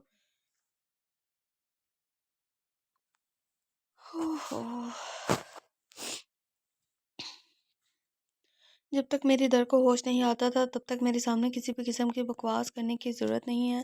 ڈاکٹر، جا کر اسے دیکھو، میں ٹھیک ہوں، میری بات سمجھ میں؟ مجھے اس وقت کوئی بھی فضول بات نہیں سنی۔ وہ اسے دیکھتے ہوئے غصے سے بولا تو ڈاکٹر نظریں جھکا کر وہاں سے تیزی سے نکل گیا تھا۔ اپنے گاؤں کے صدار کی ثقافت کے قصے کہانیاں تو اس نے بھی سن رکھے تھے، وہ کیوں اپنی جان خطرے میں ڈالتا جبکہ اس کا سائیں خود ہی کچھ سننا نہیں چاہتے تھا۔ سنان سائی، نور کیسی ہے؟ مجھے بتائیں، گھر میں سب لوگ بہت پریشان ہیں۔ سنان نے سائی سائی نے تو اپنی طبیعت خراب کر لی ہے۔ بچے نے رو رو کر اپنی حالت خراب کر لی ہے۔ نہ جانے کس کی نظر لگ گئی ہمارے گھر کی خوشیوں کو۔ مہمان بھی عجیب طرح کی باتیں کریں، پتہ نہیں وہاں میری بچی کس حال میں ہے۔ تمہارے چچو سائی کہہ رہے تھے کہ نکاح کی رسم ملتوی کر دیتے ہیں۔ جو کچھ ہوا اس کے بعد نکاح کا ہونا تو یقینا ناممکن سی بات ہے۔ ہم نے فون کان سے لگائے، بےحد پریشانی سے کہہ رہی تھی، چچی سائی فکر نہ کریں، اب نور بہتر ہے، وہ بے ہوش ہوئی ہے اس وقت، جیسے ہی اسے ہوش آتا ہے ہم اسے گھر لے کر آئیں گے، اور نکاح ملتوی کرنے کی ہرگز ضرورت نہیں ہے۔ یہ صرف ایک حادثہ تھا اور حادثے زندگی میں ہوتے رہتے ہیں۔ ہم اپنی زندگی کی خوشیاں ان حادثوں کو نظر تو نہیں کر سکتے۔ اب آپ بالکل بے فکر ہو جائیں اور نکاح کی تیاریاں مکمل کریں۔ نور کو جیسے ہی ہوش آئے گا ہم اسے گھر لے کر آئیں گے، وہ اب پہلے سے بہت زیادہ بہتر ہے، اس نے سمجھاتے ہوئے کہا تھا۔ نور ایک بار گھر آ جاتی تو ہم لوگ سکون سے ساری رسم کرتے۔ میرے خیال میں ابھی نکاح کی رسم کرنا مناسب نہیں۔ ہمنا چاچی نے کچھ سوچتے ہوئے پھر سے کہا تھا۔ چچی، کیوں مناسب نہیں؟ ماشاءاللہ سے نور اب بہت بہتر ہے اور ہم اپنی زندگیوں میں آنے والے دکھ اور تکلیفوں کی وجہ سے اپنی خوشیوں سے منہ پھیر لیں گے کیا؟ میں آپ سے کہہ رہا ہوں نا، آپ آرام سے نکاح کی تیاریاں کریں۔ نور کو جیسے ہی ہوش آتا ہے ہم اسے لے کر گھر واپس آ جائیں گے، اب بالکل فکر نہ کریں۔ نور پہلے سے بہت زیادہ بہتر ہے، وہ انہیں سمجھاتے ہوئے فون رکھ چکا تھا۔ یقیناً اچانک ہونے والے حادثے نے سب کو پریشان کر دیا تھا، لیکن سوچنے والی بات یہ تھی کہ آخر یہ سب حرکت کس نے کی اور کیوں کی۔ درام سائیں اس کے قریب ہی بیٹھا، اس کا ہاتھ رام کے ہاتھ میں قید تھا، مہندی سے سجے ہاتھوں پر اس کا نام تھا۔ جب آہستہ سے نور نے اپنی آنکھیں کھولی، اپنے آپ کو انجان جگہ پر دیکھ کر پہلے تو وہ خود پریشان ہو گئی، پھر اپنا ہاتھ درام سائیں کے ہاتھ میں دیکھ کر اسے دوسرا جھٹکا لگا۔ اس نے ذرا سا اٹھنے کی کوشش کی تو درام اس کے بالکل قریب آ گئے۔ آرام سے بیٹھی رہو، اٹھنے کی ضرورت نہیں ہے، وہ اس کے قریب ہوتے اسے سہارا دینے لگا تھا۔ میں یہاں کیسے؟ کون لایا مجھے اور کیوں؟ وہ حیرانگی سے پوچھنے لگی۔ اسے تو ایسا کچھ بھی یاد نہیں تھا، جسے ہاسپٹل لایا جاتا وہ تو بالکل ٹھیک تھی۔ تمہیں جان سے مارنے کی کوشش کی گئی ہے ادھر، کسی نے تمہاری جان لینے کی کوشش کی ہے، تمہارے پورے کمرے میں آگ لگا دی گئی تھی۔ وہ تو پتہ نہیں کیسے زرنشیں محسوس کیا تو وہ کمرے سے باہر نکلی۔ اللہ کا بڑا کرم ہے جو تم بالکل صحیح سلامت ہو، ورنہ کچھ بھی ہو سکتا تھا۔ وہ اس کے قریب بیٹھتا بیٹھ بیٹھا تھا، اسے آہستہ آہستہ بتانے لگا تو وہ خود حیران تھی اس کی باتیں سن کر، مطلب کہ وہ مرنے جا رہی تھی اور اسے خود بھی کوئی خبر نہ تھی۔ اپنے بارے میں سوچتے ہوئے، اپنی موت کے بارے میں سوچتے ہوئے وہ کافی زیادہ خوفزدہ ہو گئی تھی، اسے رونا آنے لگا جب اس کی نظر درام سائی کے بازو پر پڑی۔ آپ نے میری جان بچائی؟ اس کا ہاتھ دیکھتے ہوئے پوچھنے لگی۔ اس نے اندازہ لگا لیا تھا کہ اس کا زخم دیکھ کر کوئی احسان نہیں کیا تھا، یہ فرض ہے میرا، مجھ پر تمہاری حفاظت کا ذمہ کوئی احسان نہیں کیا، یہ فرض ہے مجھ پر، تمہاری حفاظت کا ذمہ لیا ہے میں نے۔ اس کے آنسو صاف کرتا وہ اسے اپنے ساتھ لگا کے تھا، جبکہ وہ اس کے سینے سے لگی پھوٹ پھوٹ کر رونے لگی۔ وہ اپنی موت کے اتنے قریب تھی اور اگر وہ مر جاتی شاید اسے خبر ہی نہ ہوتی۔ کیا موت اتنی بے خبر کر دیتی ہے؟ اور اگر وہ مر جاتی تو وہ یہ سوچ آتے ہی اسے اور زیادہ رونا آنے لگا، اس کے سینے میں منہ چھپائے سسکنے لگی۔ موت کا خوف پوری طرح اس پر حاوی ہو گیا تھا۔ درام سائیں آہستہ سے اس کی پیٹھ سہلاتا اسے یقین دلا گیا تھا کہ وہ اسے کچھ بھی نہیں ہونے دے گا، ہمیشہ اس کی حفاظت کرے گا، اس کے ساتھ رہے گا۔ درام سائی، گھر چلیں پلیز، مجھے یہاں نہیں رہنا، وہ اسے دیکھتے ہوئے بولی۔ درام سائی نے آہستہ سے اس کا چہرہ اپنے ہاتھوں سے صاف کیا اور ہاں میں سر ہلایا۔ ہاں، واپس چل رہے ہیں، میں ڈاکٹر سے بات کر کے آتا ہوں، اسے خود سے الگ کرتا وہ اس کے قریب سے اٹھا جب اس کا فون بجنے لگا۔ اپنے فون پر انجان نمبر سے کال آتے دیکھ وہ کمرے سے باہر نکلتا فون اٹھا چکا تھا۔ کیسے ہو درام سائی؟ یقیناً اپنی ملکوہا کے جنازے کی تیاریوں میں مصروف ہوں گے۔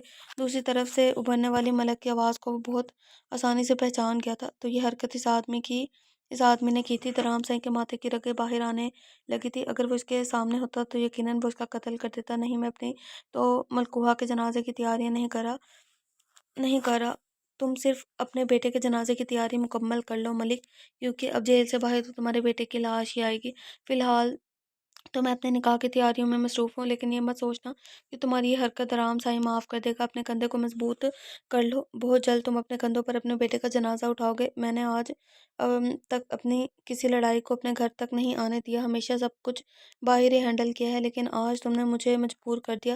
میرے گھر پر نظر اٹھا کر دیکھنے کی غلطی کر کے تم میری نظر میں آ گئے ہو، اور جو ایک بات آرام شاہ کی نظر میں آ جائے اسے معافی مانگنے کا موقع تک بھی نہیں ملتا۔ یاد رکھنا، اس بار وار میں کروں گا، تم سہنے کے لیے تیار ہے نا؟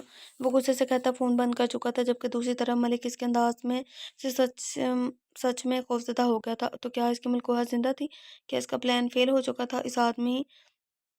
کیا اس کا آدمی سے جھوٹ بول رہا تھا؟ لیکن ایسے کیسے ہو سکتا ہے؟ رات کے 2 بج رہے ہیں اور میں ریکارڈنگ کر رہی ہوں، بس یہ لاسٹ 2 پیجز رہ گئے ہیں، پھر میں سوتی ہوں۔ سارا دن کی میں تھکی آ رہی ہوں، میں بہت زیادہ تھک گئی ہوں۔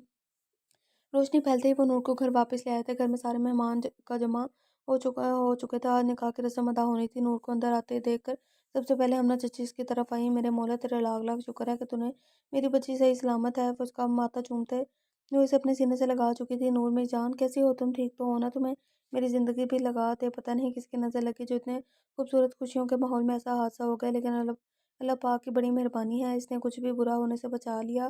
میں آج بھی تمہارا صدقہ دیتی ہوں، جب سے پاکستان آئی ہو تم پر بری نظر کا سایہ ہے۔ میں اپنی بیٹی کو کسی کی گندی نظر نہیں لگنے دوں گی۔ وہ آہستہ سے اسے اپنے ساتھ لگاتے اندر لے کر آئی تھی، جبکہ اس کی فکر مندی پر نور شرمندہ ہونے لگی تھی۔ سب لوگ باری باری آ کر اسے ملنے لگے، ہر کسی کے لہجے میں اس کے لیے بے حد محبت سمٹی ہوئی تھی کہ کتنی پرواہ کرتے تھے یہ سب، اس کی کتنی عزیز تھی وہ۔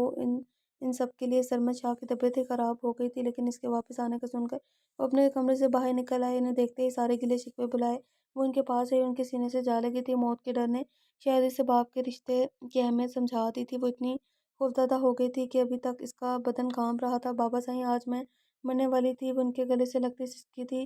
نا بیٹا سائیں، اللہ نہ کرے ایسی باتیں نہیں کرتی، یہ تو خدا کی کرم نوازی ہے کہ تم صحیح سلامت گھر واپس آ گئی ہو۔ یہ صرف ایک حادثہ تھا اور ایسے حادثوں کو برا وقت سمجھ کر بھول جانا چاہیے۔ بس اپنے آنے والے کل کے بارے میں سوچو، کسی چیز کی پرواہ کرنے کی ضرورت نہیں ہے۔ درام سائیں ہے نا تمہاری حفاظت کے لیے؟ مجھے فخر ہے کہ میں نے درام سائیں جیسے انسان کو تمہارا محافظ چنا ہے۔